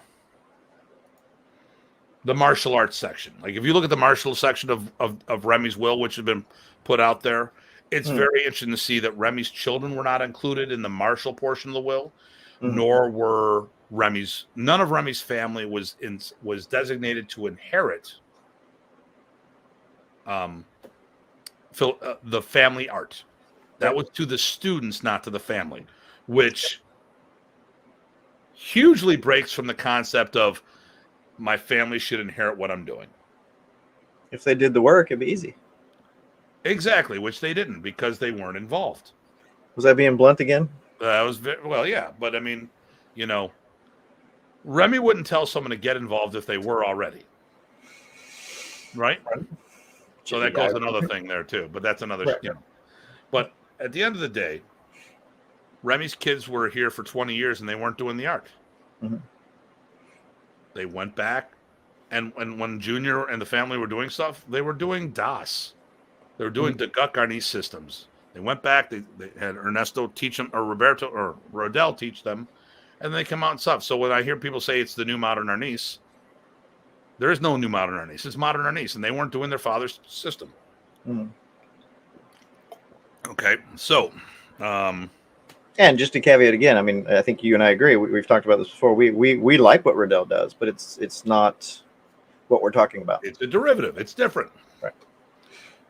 So, and then actually, if you listen to last week's show, how Combaton, you just put in. We should have sat there and put Remy Praces, and put Ernesto Praces in there, and then whatever they did evolved, right? Right. Well, you take out Ernesto's name and put anybody else's name. Right.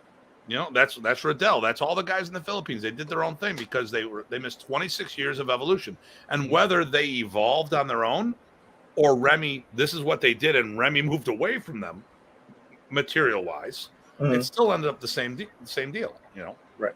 But Rodell has evolved the most and still keeping the integrity of what Remy taught him too. I would say I haven't seen him do things that break rules either. Speaking of that, he is the most accurate representation of Remy's art, and he's got his own thing. Yeah, no, it's beautiful. Yeah, if you want to see modern Arnis Philippines, like before Remy came over here, Rodell would be the guy. I mean, Bambit came from Combaton, so you can't look at that. Tungsten does Tres Puntas, which he admits. I mean, that's what he talks about. That's why I like Rene. He doesn't sit there and say, "Hey, I'm going to try to teach you Remy's art and teach me something else." I go, "No, I do Abanico Tres Puntas. This is my old brand." But he promotes Remy Praces and the legacy, and that's what. See now, that's what I see the Filipinos doing. Right. Influencers. Right. So to preserve Remy's art. So my goal is to preserve the brothers' arts. Mhm. Yes, and yes, Tim, elaborate. We promote FMA as a community. So in the community. In the World Modern Arnis Alliance, we've given a whole bunch of people an opportunity to show their stuff. We've had Bobby Tabuada, we have the Blintwalk, I've had Lameko with Roderick Boulis, we have Nene Tortal, Rick Manglodon on multiple occasions. Anayan Eskrima. Through Jason and I. Yep. We've had the Kuntao and Sikran people come down out Right. of Toronto. I've had Marlena Hofano come to our camps. Pakiti. With Jack Latour. Yep. And that event that you were doing, it's post. Yep. Michael Harone, Robert Castro. Yep. You know, I mean, the list. Liz Vaminda. Ricky Lazo came up. Yep. And we're going to be doing more. Yep. And actually, Maria has helped me do that up in Toronto. And I know that's one of her big goals too. She loves all FMA. She loves all FMA. So, before we digress, so the mission statement now, because COVID really messing things up, is that I'm really pushing the Praesis legacy more than before. I cannot worry about the other FMA styles at the moment. And, I took a lot of things to heart. So when I join an art, if I train an art, I get invested in it. I'm all in.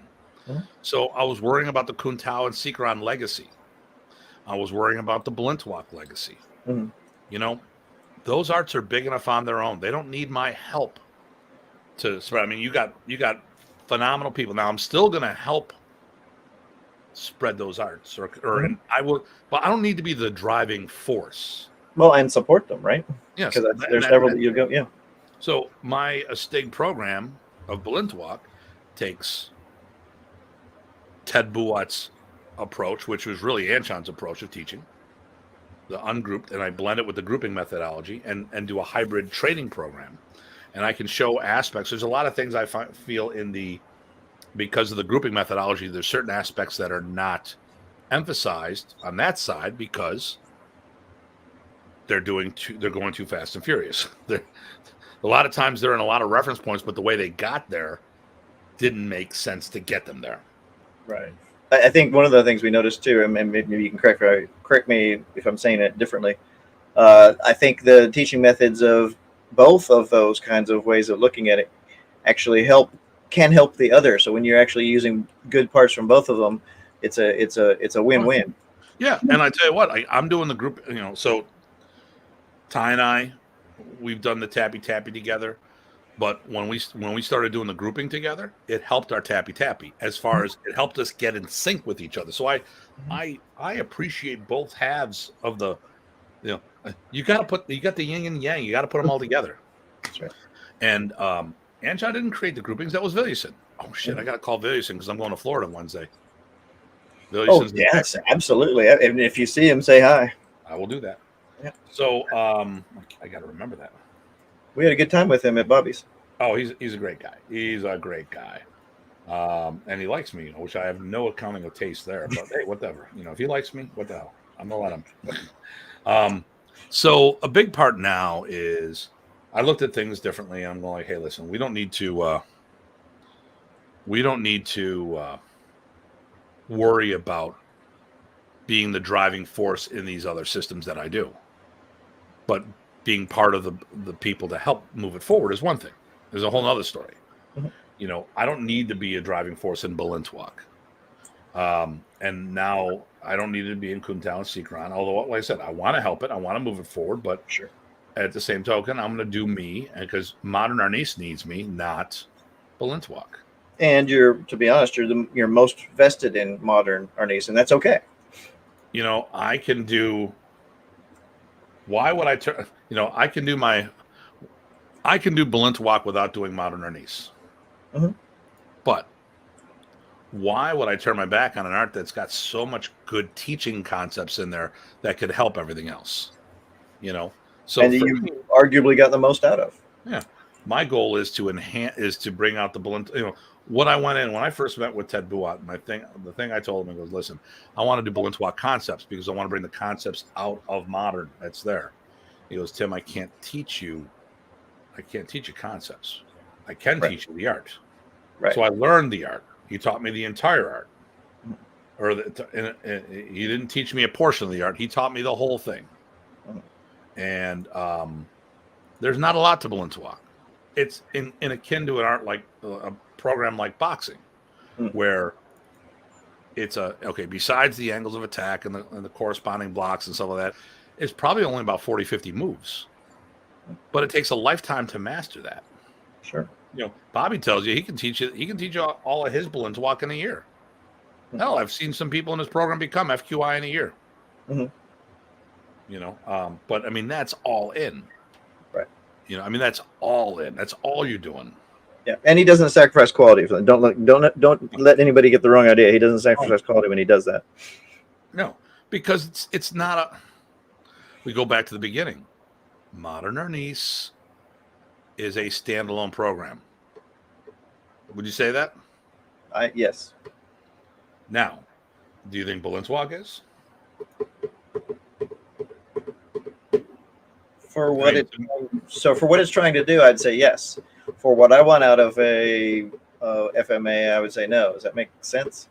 Yeah. So here's where I'm going to see if I got you. To me, a standalone program gives you all the elements that you need, and you don't have to cross train in anything else.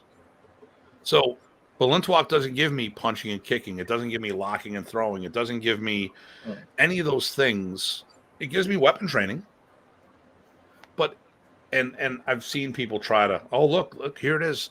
This is look, when people say there's no open hands, I'm like, okay, you're taking one or two moves and translating it. That's not a system. That's what are you going to do? You cannot have a full-time school in Balintawak. A full-time commercial school in Balintawak. Because there's not enough. It's like kendo schools. I don't know of any full-time school of kendo in the United States. See, I was thinking along the lines of boxing, right? Boxing, in my mind, is a standalone art, even though it's fairly limited. But you have the tools to get the job done, and you have them well. It's a standalone sport. Sure. But that's why I said to get the job done for what it's trying to do. Yeah, to me, I'm talking about the consumer need. So here's the thing, and this might put it in a better context. When I look at FMA, too many people, so Remy did the art within your art. So does most Filipino martial arts, but there was a different. Remy tried to build on your frame. So let's say Serrata. You're doing Serrata. Okay, you're doing your Serrata screamer, boom, boom, boom, boom. What do you do for open hands? Oh, no, you need to do Brazilian Jiu-Jitsu or boxing. So it's not the art within your art. It's an art you do with your art. Not within, but with.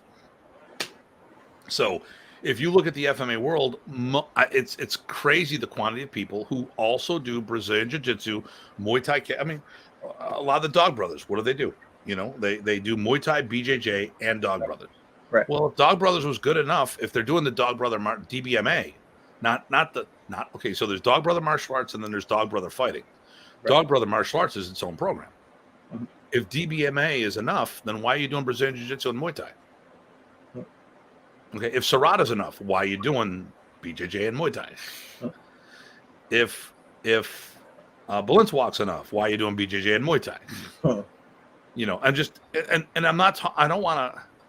I don't want anyone to think I'm picking on Balintawak. I do Balintawak. I love my Balintawak. Right. It is. I am more vested into my Balintawak than my Kombatan. It's modern first, Kombatan second, or modern first, Balintawak second, and Kombatan. And why? Because it's so integrated in what Remy taught me. Sure. I'm right there with you. I mean, I agree with you. I haven't trained as much on those other two, but I feel you.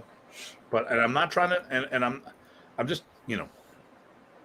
as a modern person. Now, if I was a Kombatan person, reverse engineering it would be Kombatan first, modern second, Balintawak last.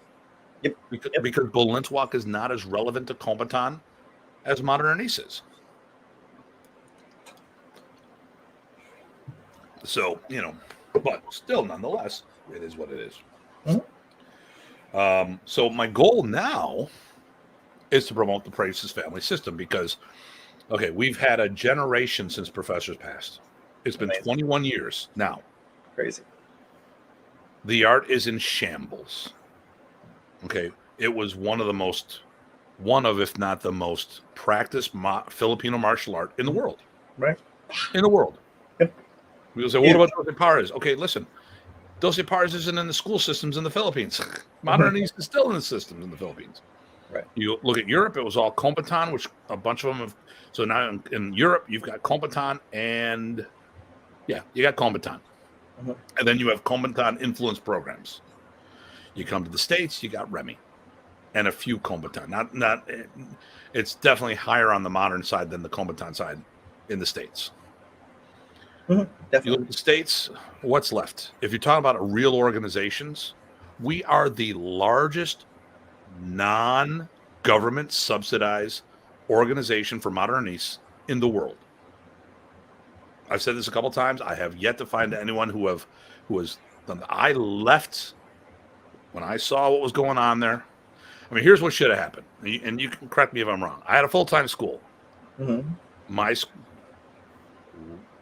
when it hit the fan, everyone should have pulled together, trying to keep the family together, and they should have sat there and said, "All right, here we go.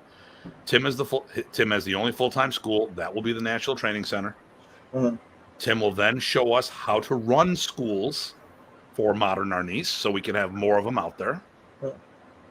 Okay, so I would be, I'd be the headquarters. So when people want to get involved, what do? They fly into here, and then we help them develop their own schools. A lot of these guys used to attend my seminars and stuff, and I would teach them at camp. So, I could have shown and the business aspect of it. Mm-hmm. So I could have helped Chuck on how to do stuff. Kenny has a school, but I could have shown him how to do more modern as a standalone.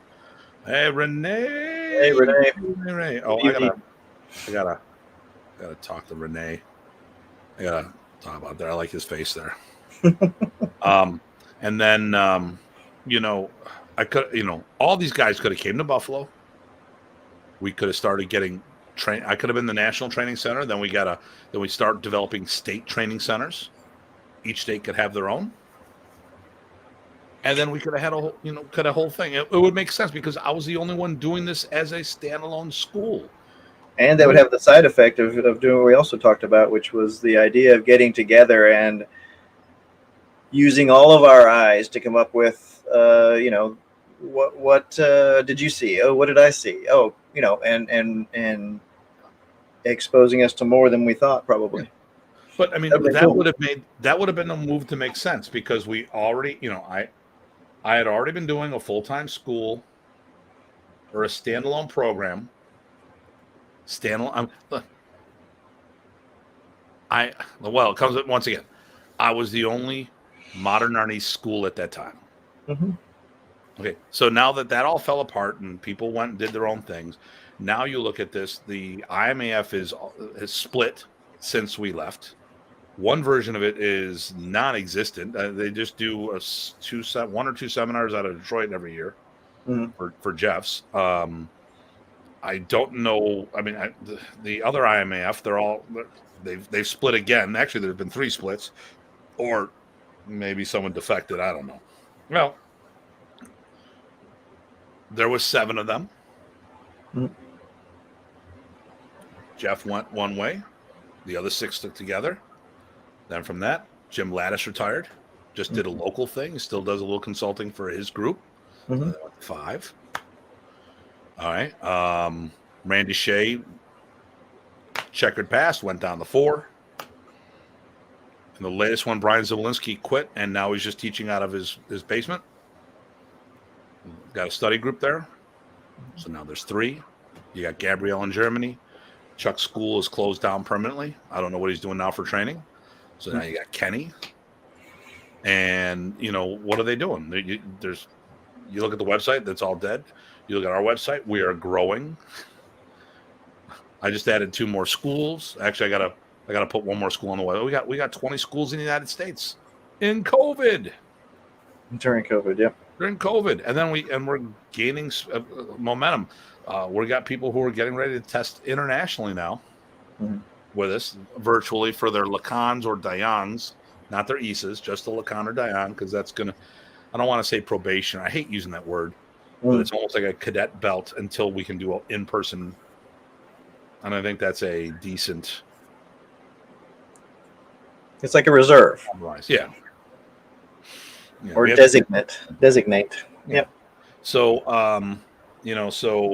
but my thing here is that I think that, unfortunately, okay, first of all, you have two things that happen. One, Remy died, and people who were people would sit there and say, "Hey,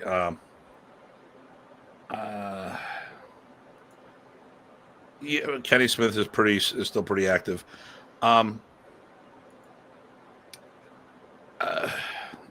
I guess it's how you define it. Kenny's doing a lot of guest things at other events. Like he'll be at the small circle camp. He'll do the 3 angry men, grumpy men thing. He'll do stuff at DKI events. I don't know how many events Kenny does on his own. And Jerry, like, I mean, I'm okay. I'm going to be snobbish here. I was for the last for over 2 decades. I've been averaging 30 plus seminars a year. So, unless I guess activity is going to be relative. Not when I say this is not about him. I know some people say, "Oh, I still do seminars." I'm like, you do an Arnis seminar once a year, once every other year. That's not. Now I know Kenny does more than that, so I don't want anyone to say I'm taking a shot at Kenny with that.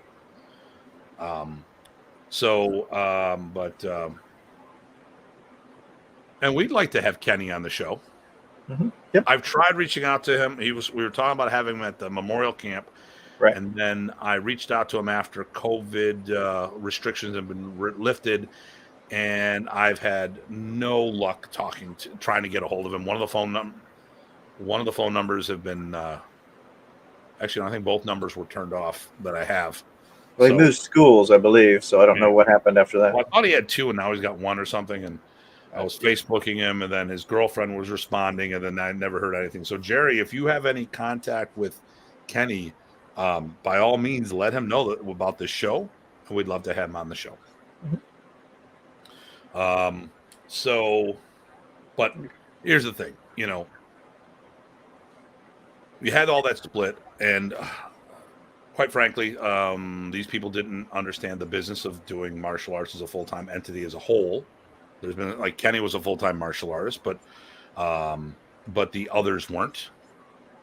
And Modern Arnis has not been. I mean, Kenny and Chuck are GMs in DKI, and unless you're saying that they bought their rank, they must have been putting a fair amount of time into that training to become grandmasters in DKI, which means they weren't specializing in Modern Arnis. Because, how do you become a GM in something else? Logistically speaking, it's not like you just got a first or second degree in those arts. They're grandmasters, so they're doing more. I mean, by the optics of that, they're doing hybrid programs, in non-related systems, but I mean, really, the arts, Modern Arnis is taking a huge hit. So my big thing now is, trying to make sure when Dan put the will out there, which I said I thought was tasteless because of the personal stuff, the estate stuff. I don't like that. And the comment I was given was, well, Demetrius said there was no will. I'm like, well, who the hell are you to put that shit up there? It's not your will. It's personal family business. We don't need to know how much money went to what family member to whom else. But the martial arts section had been posted on more than one occasion. And when I read the will, it talks about when Remy's the one line in the will, because, it was about this being my life's work. And when I read that, right, it resonates with me, because this has become my life. Remy died when I was 35. I met him when I was 19. My entire adult life at that time. I'm 56 now. The bulk of my adult life, I knew Remy. And he took me to Europe for my first trip. He's done a whole bunch of things with me. He took me here, there, and everywhere. And I've, why'd I form the WMA go to begin with? I was an orphan because once Remy would pass away or stop, everyone else could go back to their primary arts, and I'd be left here by myself. I had nowhere to go because there were no such things as modern Arnis schools. There were schools that offered modern Arnis along with their primary art. And if everyone talks about the art within your art, you still need, if it's a blend, you still need to have that original. So, H2O, what happens when you're missing O? I'm the O. Oh, no. I mean, we talked about another thing. Okay, when you're doing a mixed drink. Okay, when you're doing a vodka-based drink, what happens when you run out of vodka? Hell, when you're doing whiskey and you put a different brand of whiskey, the taste is different. Mm-hmm. So who's going to teach Remy's portion of this stuff when I'm gone? I mean, who do you see out there who's doing what we're doing with teaching the art from that level of I'm trying to say this way that I don't be accused of being a Nazi again by another person. So because the German, me, was accused of being a Nazi already by someone of Jewish descent because I made a comment about modern Arnis purity. And I don't want to go down that path but I mean, if you're not, who's going to teach modern Arnis Remy's art exclusively as opposed to the art within your art? Who's doing that now? Mm-hmm. Committed and whatnot. Well, I mean,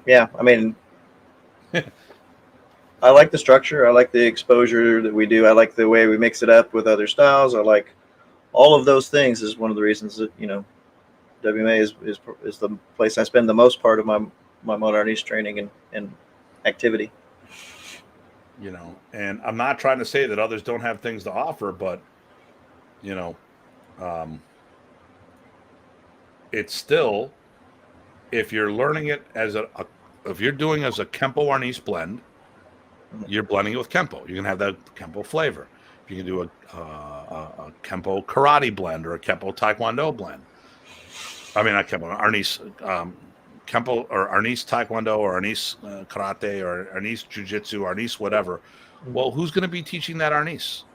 If you came up with that blended program, and if that other program is from the other side, if you're coming from the other side and adding Arnis to what you're doing, who's going to be the one to teach the Arnis the way it should have been done in the first place? Mm-hmm. And now I know that says that what you're saying is we're doing it wrong. Okay, if you know what, I'm going to take the bullet on that one anyway. So yeah, you are. You're not. We all do it different. We've all done it differently because Remy encouraged the blend.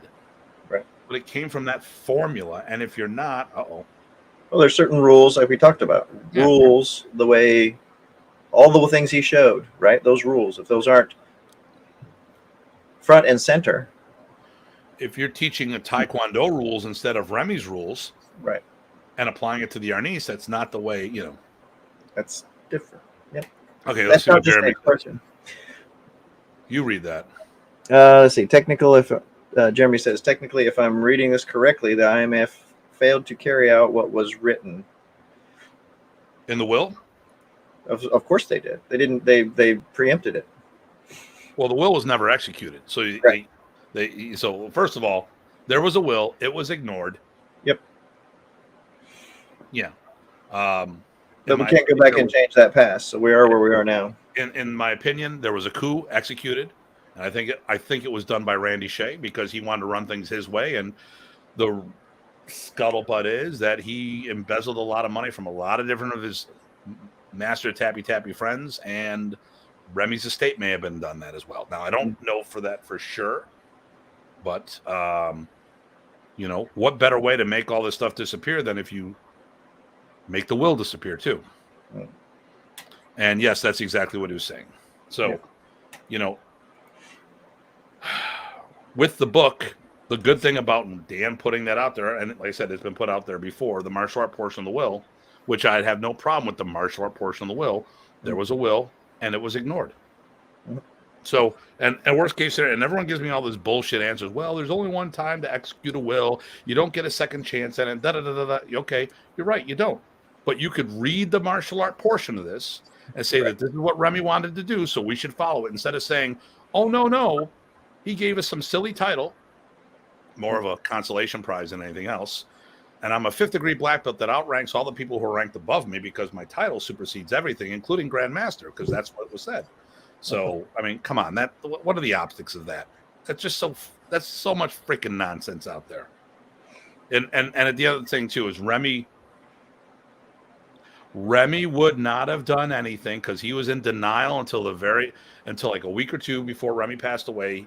Because I went to the hospice, he was in denial, thinking that he was going to get out of this. He wouldn't have done anything that would have messed with his business model, because in his mind, he would come out and go back teaching, and he wouldn't have taken a bunch of 3rds and 4ths who've only been black belts for 5 or 6 years and say they know more than all these other people who've been around for 2 to 3 times the quantity of time, because that would have made a whole bunch of people say, screw you, I'm quitting, and he would have lost a shitload of money. And people don't want to. This is about that context, right? People don't think about the context, like just like in the one book that the Modernist book that I do like, the one Miguel whatever wrote, whatever, I don't know. That's the pen name. I know the real person. I don't want to mention his name, but the thing with that is, they had a thing with Dieter, and they go, "Oh, Remy was impressed that I brought 20 Modernist black belts." No, he wasn't. Because you didn't have 20 Modern Arnis black belts because they didn't test for Remy. That would have been Modern Arnis. What he saw was 20 people coming to an event, and anybody who brought 20 people to an event brought a lot of money to Remy's events, and he would do whatever he had to do for customer service to encourage that again. Geez, I have 1,500 members in my organization. Do you think that's a tempting offer to have Remy work with you? Hold on here. What's this say? That's why I'm here. I want to teach modern as a standalone and want to ensure it's correct. There we go. Exactly. Hey, did you talk to Mr. Blue about being on the show, Eric? Mr. Herb Blue. That's his instructor. Okay. He's evidently produced a whole bunch of RPCs as well. Nice. Herb, I want to say he was in Fresno. Herb was one of the original earlier black belts because he was out in California when Remy first started, and stayed in contact. And now he's in like Minnesota or Wisconsin or something. So, around the same time as Dean Stockwell, then I guess. Probably overlapped a little bit. I know Dean Stockwell started earlier, right? But yeah. Did IMF promote any black belts before it started to come apart? IMAF. Well, before Remy died, Remy promoted the black belts. After Remy died, I mean, I think the very next camps they had. Yeah, they were promoting. Well, actually, they promoted black people to black belt where Remy was alive. The Michael Bates camp because they had taken over. Right. Now many of those black belts, to my knowledge, haven't produced any black belts while Remy was alive. And B, what's B? There, you gotta elaborate, Eric. He's calling you a B. Oh, bastard. So, yeah, but I guess we need Darren to say, "I understand" again. You can't. It's too far up. I'm sure you can't get. Yeah, my mouse is not working the way it should. After it did, he did mean after Remy passed. So yeah. Yeah. But yeah, they've been doing it every time they had the bigger events. It works. Yep. But I think everybody did that, right? So once Roach Army's gone, you had to keep it going somehow. Yeah, I mean, we all did. We all did. Right. Okay. Okay. Good. Because I'd like to try to, maybe, I don't know if you're up to it. Maybe I'd like to have maybe both of you on at the same time, but as maybe a different one. And I understand. Thank you. And I put it to you so I can have easy access to it. That's right. Very good.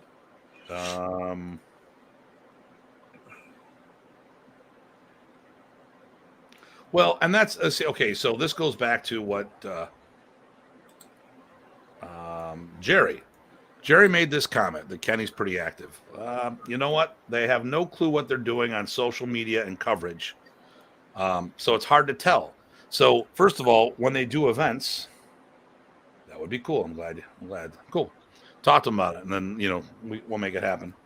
Um, first of all, when you do an event, like when I do this show each week with Ty, what do? I do a video promo during the week. I put it on Facebook. I put multiple ones on Instagram, and I create a Facebook event. Mm. These guys don't do Facebook events. They put a JPEG up, and they make that as the event. So then you've got to search and search and search, and you may or may not find it.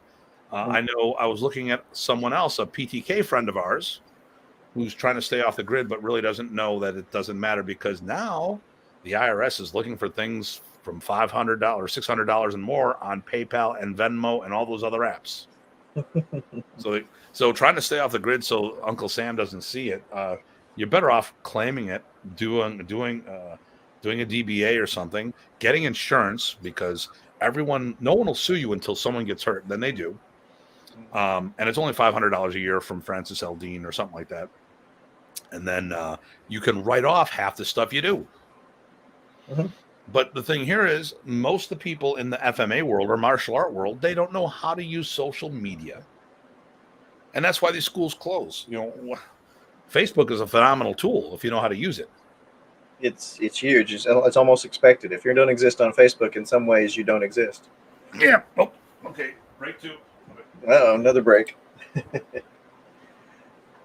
No, there are some people that I've been trying to get a hold of, and word of mouth, even when you know the people, to get that second layer is not always a done deal. So I'm just now finally getting in contact with some old friends because they're not on social media, whether or not it's has to do with martial arts or seminars or anything, and one of them does actually.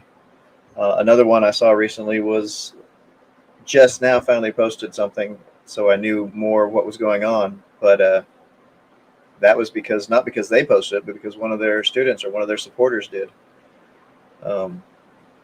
So it's good to get that stuff out there. It really helps.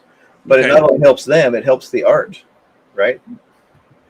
Everybody needs to get that stuff out there. If you're doing something, if you're doing the work, you're doing something for Modern Arnis, get the word out there. It helps everybody.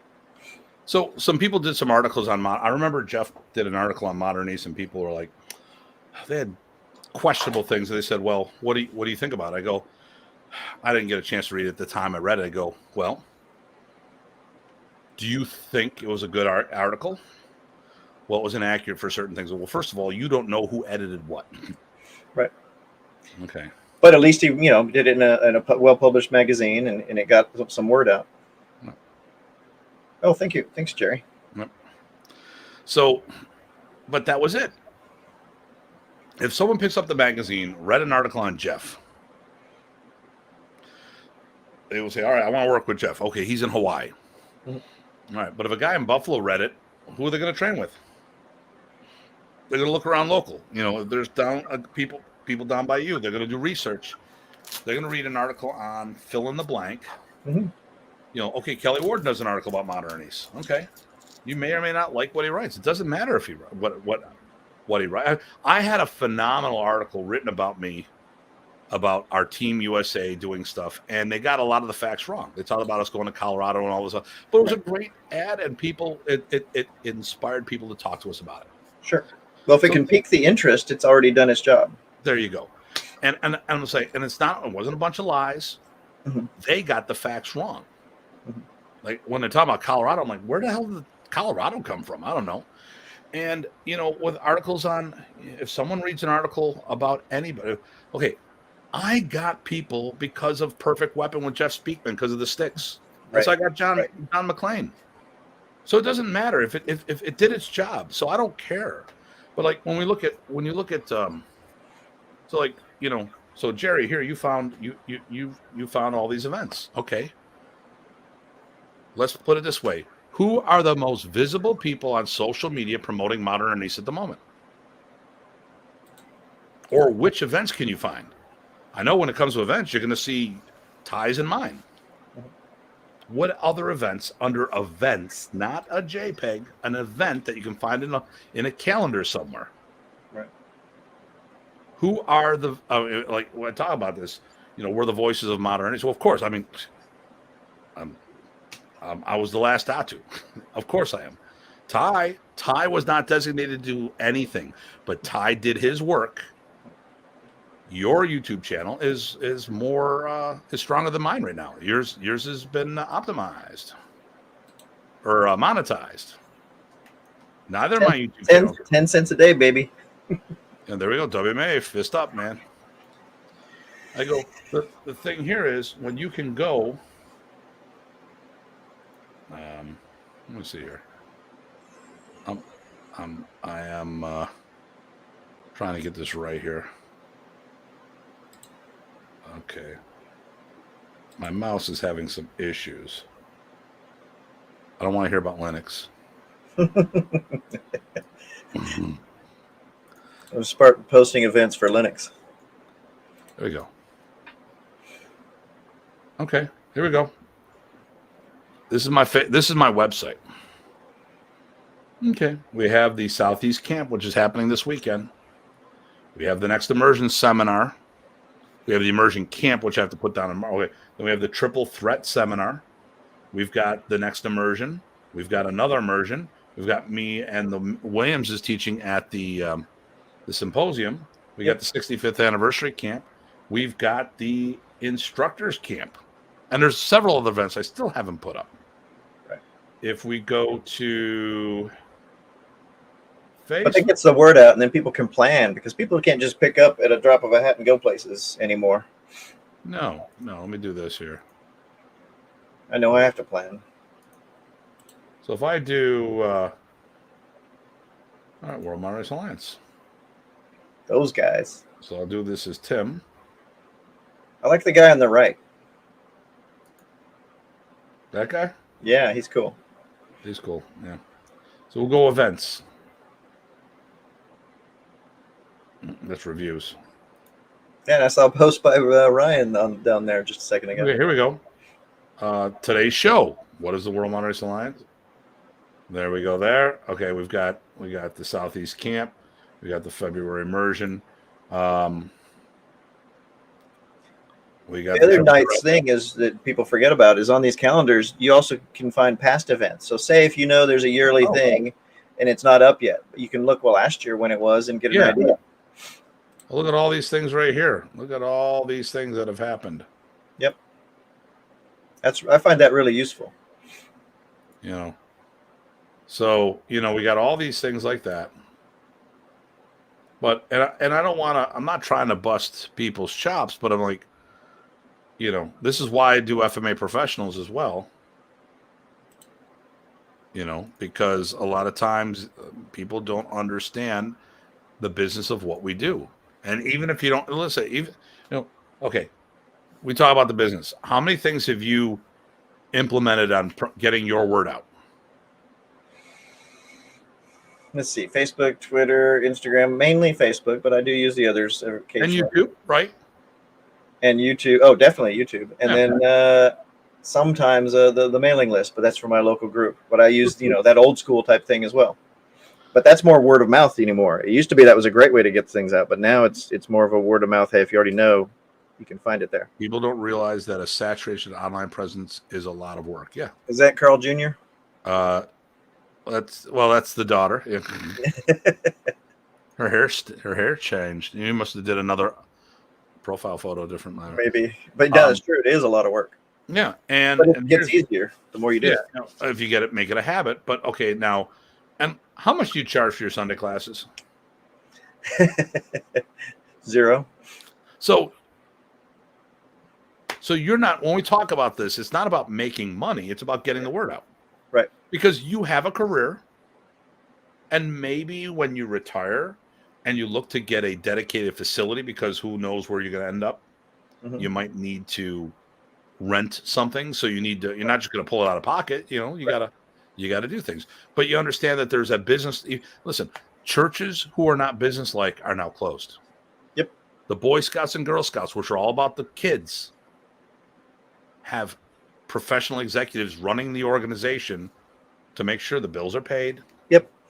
Insurance. Well, and what are the martial arts schools that close? Most of those are the more club-like ones that aren't already entrenched in a university, right? The club, like martial arts clubs, I bet you, are the ones that are more likely to have closed during this time because the business aspect is missing. And now, because of COVID, it accelerated a lot of these clubs closing down. So now we have a smaller gene pool, which is why I'm pushing for Modern Arnis. I mean, the rest of the FMA world, I will help them when I can. But I got to focus. I'm 56 years old. And if the World Modern Arnis Alliance was to stop tomorrow and all of its members stop doing things tomorrow, I don't know if there's a gene pool large enough in North America to keep the art going here. And with the members that we have, I don't know if we have a big enough gene pool to keep the art going. Right. Worries me. You know, that's the focal point. Mm-hmm. As I am, Eric. Yep. This is why, and this is why I'm telling people right now, what we're doing this next year is we are sponsoring people to be members of our organization, the schools. We're doing a free year to try it out. Come on board, join up, be part of the network, because we have two things. The big thing here is the associate members. We don't tell them to do anything. You could just be a member and just be part of the list of schools. I mean, that's all we're doing, you know. And like, obviously, if you after the sponsorship, you know, you would definitely need to pay if you want to continue to do that. But it's a one-time, lifetime membership. It's not like this is an ongoing yearly thing. You know, we do things. But let me just show something to you guys before we call this quits for the night. See if there's any other questions for Ty. So this is the let me get rid of the banner here. Okay, so we have our website. The next event is in 3 days. We have news. I need to upgrade one of my plugins because there's supposed to be photos there. Look. There'd be more of Dr. Ty here if he gave me the things, but they didn't give him the things, so it's kind of hard up there. No, I gave you the other one. You gave me the graphic with all, but I don't, you know. Oh, the event? I didn't send you the event? Oh, okay. No. Yeah, there's an event made for the other one. Okay, so we go down here. Okay, here's an event. Here's another event. If people send me the events, I put the stuff up. Okay. Oh, look, Bikini Tertia event, next generation, because we're helping out the community. Let's look at schools. Hopefully all my plugins are working on this page. All right, here we go. So these are North American schools. Let me see. 1, 2, 3, 4, 5, 6, 7, 8, 9, 10, 11, 12, 13, 14, 15, 16, 17, 18, 19. There is one more in the States I have to put in. So that's 20. And then we have these 7 schools in Canada, and we're growing. 27 schools in North America. Then we have global locations. Here we go. Australia, Austria, Barbados, Denmark, Sweden, Poland, and Venezuela. There's the event in your other chat, but I'll send it to you in your other thing. Yeah, and I'll put it up there. Yeah, I thought I sent that. See, that's what happens. See, but I'm not as saturatable as you are. But still, even mine, people notice. So, you know, yes, a saturated presence is a lot of work, but getting just trying a little bit, it helps. And I'm going to add this to the World Modern Arnis Alliance page right now while we're talking. Oh, okay. So I don't need to send it in Messenger. I will. Well, I will. I'll put it there. Yeah, I'm already looking at this. Add events, okay. And then I'm going to see because I can do this while we're here. I'm going to put it in the group because I can. But this is what we do. So now it's easy as this. This is how quickly we do stuff around here. Perfect. So we didn't plan this. That's pretty funny. Yeah. But I mean, it doesn't take much for me to do stuff. And now, okay, granted, it's going to be a little on the late side, but let me see here. It's a week and a half out. Texas, they'll drive anywhere. Yeah, they will.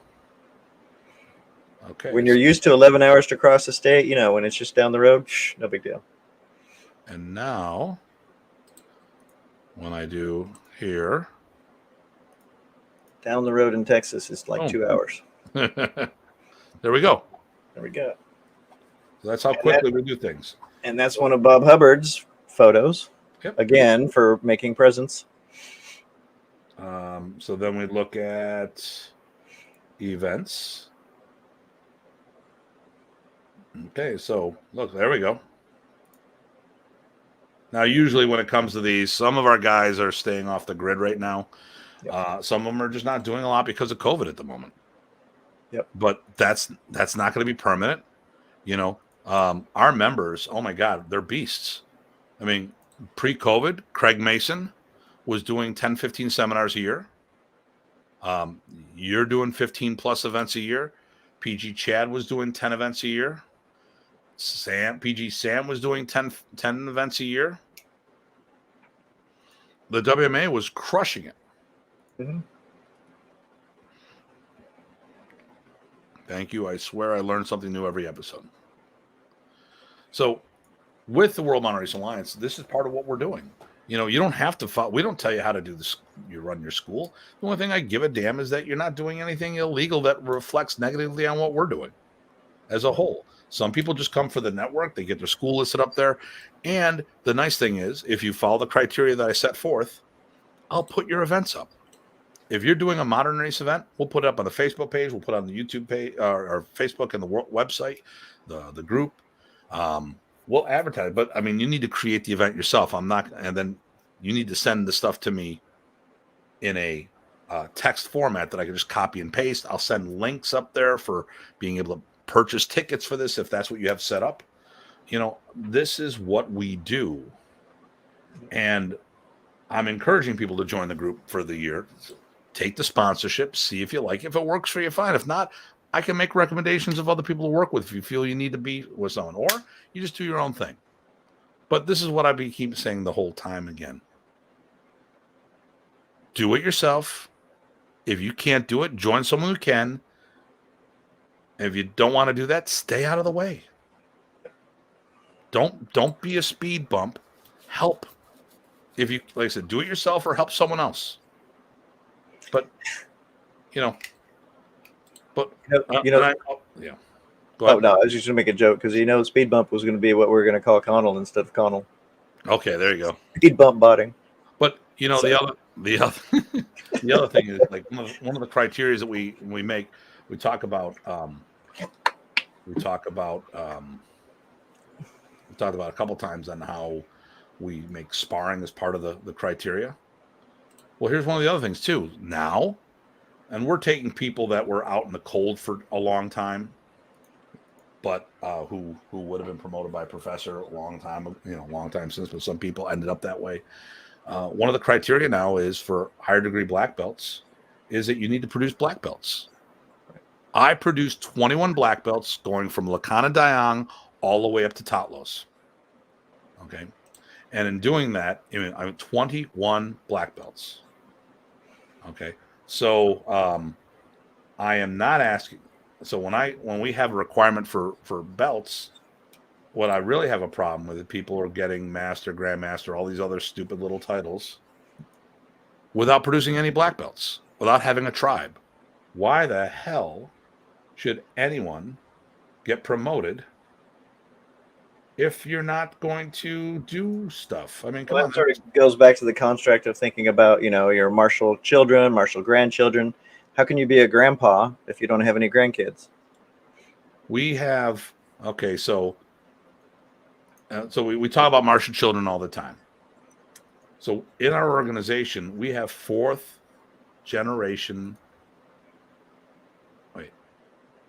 we have third generation black belts teaching classes and seminars. So Craig is my student, PG Craig.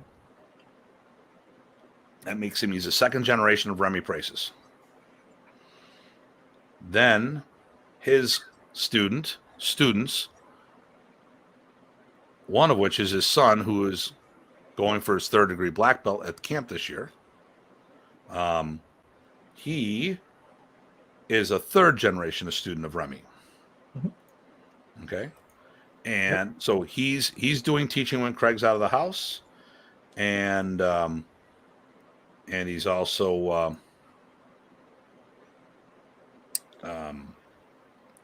so he's teaching there and he's doing seminars now. Well, you know who else is teaching? Our main man over here, who's on our show all the time, Jerry Gaudette. He's got his own program through Craig. Now he's not a black belt; he's an apprentice instructor. All right, but he's got so you know, there we go. My favorite training partner. Yep. But here we go. My students, students are teaching now. Yep. Who has that in modern Arnis? Here's the thing. When I first started, I did what everyone else did: increase my credentials, get better, level up my skill. But I had a crew with me that to be the best, you got to be with the best. That's true. And I left my instructor before I became a black belt. That was John Bryant, and he was going a different direction. He was falling out with Remy, and they went in different directions, and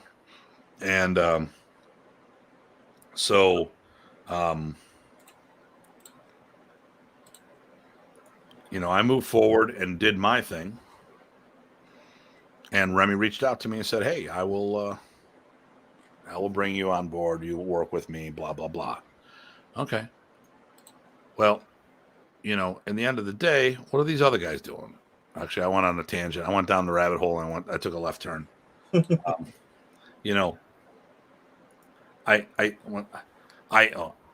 looked at what I needed to do, and half the training was personal development, and the other half was developing students, which in the long run is still personal development because I'm becoming a better teacher all the time. I'm always developing my next training partner, but I'm trying to find my successors. And I feel a lot of people are worrying about getting different titles. They're master, grandmaster, grand poobah, super supreme with black olives. Oh wait, no, that's Pizza Hut. And all this other nonsense. But at the end of the day, they're not producing black. How can you be a grandmaster if you're not producing black belts? How ridiculous is that? If you've never run a school, if you've never run an organization, if you don't have black belts, and black belts aren't enough. They should have black belts. I am a grandmaster in the eyes of Ernesto Preces. That's why he promoted me. But I was also teaching internationally. I had a cadre of black belts while Remy was alive, plus what I've done afterwards. Here we go. It's all about legacy, darling. Perpetuating the line and inspiring the elevate themselves to separate black belts from the true leaders. Perfect. So, perfect. And if all you are is if you're just a martial arts school in a one-horse town or just teaching privately, then no, I'm sorry. That's just it's not enough. And our focal point is on getting that to the next level, taking it up, doing what we have to do.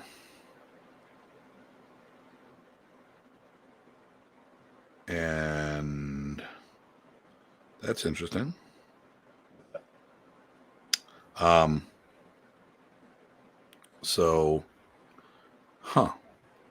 I'll have to look at something real quick when we're done. But my mindset is that we need to focus on the future. And if we don't do that, it's going to die with us. And the feuding and fighting may have already done that. If they would have just, you got a bunch of people who, like I said, they've only been a black belt for a few years and then taking over the art. Yeah, no, it's not right. I mean, that doesn't work that way. And we could have all worked together and done a whole bunch of cool things, but it is what it is. Now I'm just going to go on a spiral here. So, all right. We didn't plan this, but I think we had some good questions and interactions, so I appreciate that. I think there's some great things going on there.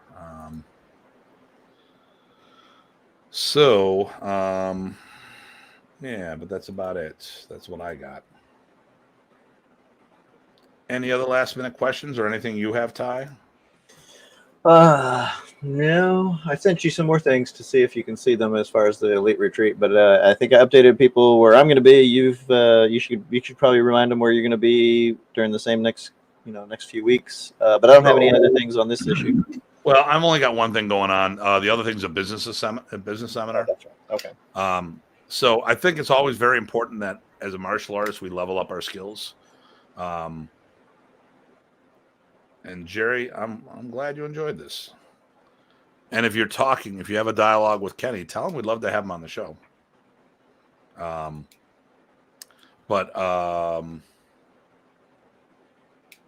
if you have that relationship, I don't know. You just, and then kudos to both of you for what you're trying. We are two voices of the art. We're not the only ones out there. It seems that we're the only ones that are doing anything of this nature. The good thing is that if you also look at Dean Franco is a very good advocate of Filipino martial arts. He's getting a lot of people in front of the social media. That's what I was doing with Martial Talk and FMA Talk back in the day on the bulletins, but now it's a whole new era. And it's time to take it to the next level. Oh, good. I am in Ken's math program. Great. So definitely give him a holler and let him know. And hey, listen, Jerry, you're always welcome to come and attend one of our events as well.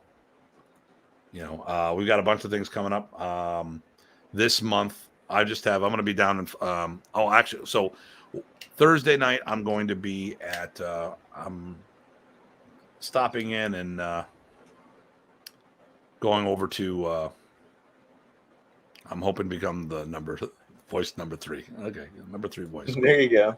I'm going to be over at Orlando Eskrima. I'm hopping in a class and I'm going to be teaching part of it. It's not a seminar. They're still doing their class, but then they said they were going to have me teach like half of it. And then I'm doing in Jacksonville, Florida. I'll be doing a training camp up there. That's the rest of the month for me doing stuff in January. February, the first weekend, I'm at an event. Hey, and where are you, Jerry? What part of the country are you from? That looks like, well, I know you've got a Twin Towers thing for New York there, but that's a September 11th thing. But what part of the states are you from? So, but February, do you have anything after your besides the triple threat? Do you have anything other things going on? Well, yes, but I can't remember we've got this doesn't help most people, but we've got another stint at the Northern. Is that February? No, not in February. No, that's in April, I think. So, but February, I'm talking specifically. So, okay, yeah. No, I don't got nothing in. So, what we got going in February? May 5th is your Mano Mano seminar at Beck's Martial Arts. Right. No, at Coach Self Defense. February 5th, yeah. Yeah, and then February 12th is the second of the Immersion Series seminars that we're doing. Right. Oh, and Jerry's down in Maryland. Oh, Jerry, you should probably hang out with. You should talk to. We do a camp. Well, actually, Ty and PG Chad do camps down there, and he's should check some stuff out. So the 12th is the next immersion seminar of our series, and then February 26th is the triple threat seminar at Cromwell Martial Arts in Middletown, Connecticut, and that'll wrap up February. Then we got a whole bunch of stuff going on in March. We'll talk more about that. All right. Well, I am done. Ty, got anything else? Nope. I sent you to see if you could see the one thing and let me know. I tried to post it, and we'll talk about this afterwards. Okay. Put the link up, but I don't think it did anything. Yeah, like I said, I think it's a private event. It's private, yeah. Yeah. So sometimes there's events, but sometimes they're private, and that's yeah. how it goes. I'm looking right now. What's the date on that? I'm not on there right now. You know what? It doesn't matter because it didn't pop up. Yeah, no, it's the next weekend, so it'll be the 11th, 12th, 13th. I think he did as that will not share. Yep. We tried. Yep. We tried. Pro 2. Yeah. All right. Well, you can only do so much. Yep. All right. Well, listen. Next week is going to talk about. Good night, gents. Yep. Next week we'll talk about. It'll be a Datu's Corner live. We're talking about what happened in Germany when Remy got diagnosed, and just my take on some things. And we'll talk about optics and stuff like that. As always, everybody, please stay safe and stay sane. This is Datu Tim and my brother from another mother. PG Type. Take care. Thanks for stopping out, and we'll see you all soon. Let me just do this. I got to do two things. One, oh, wrong thing. Wrong thing. Too many things out here. I gotta. Oh, hey, Brian. Thank you. And thanks, Eric, too. And Jerry, yeah, it'd be good to see you. All right.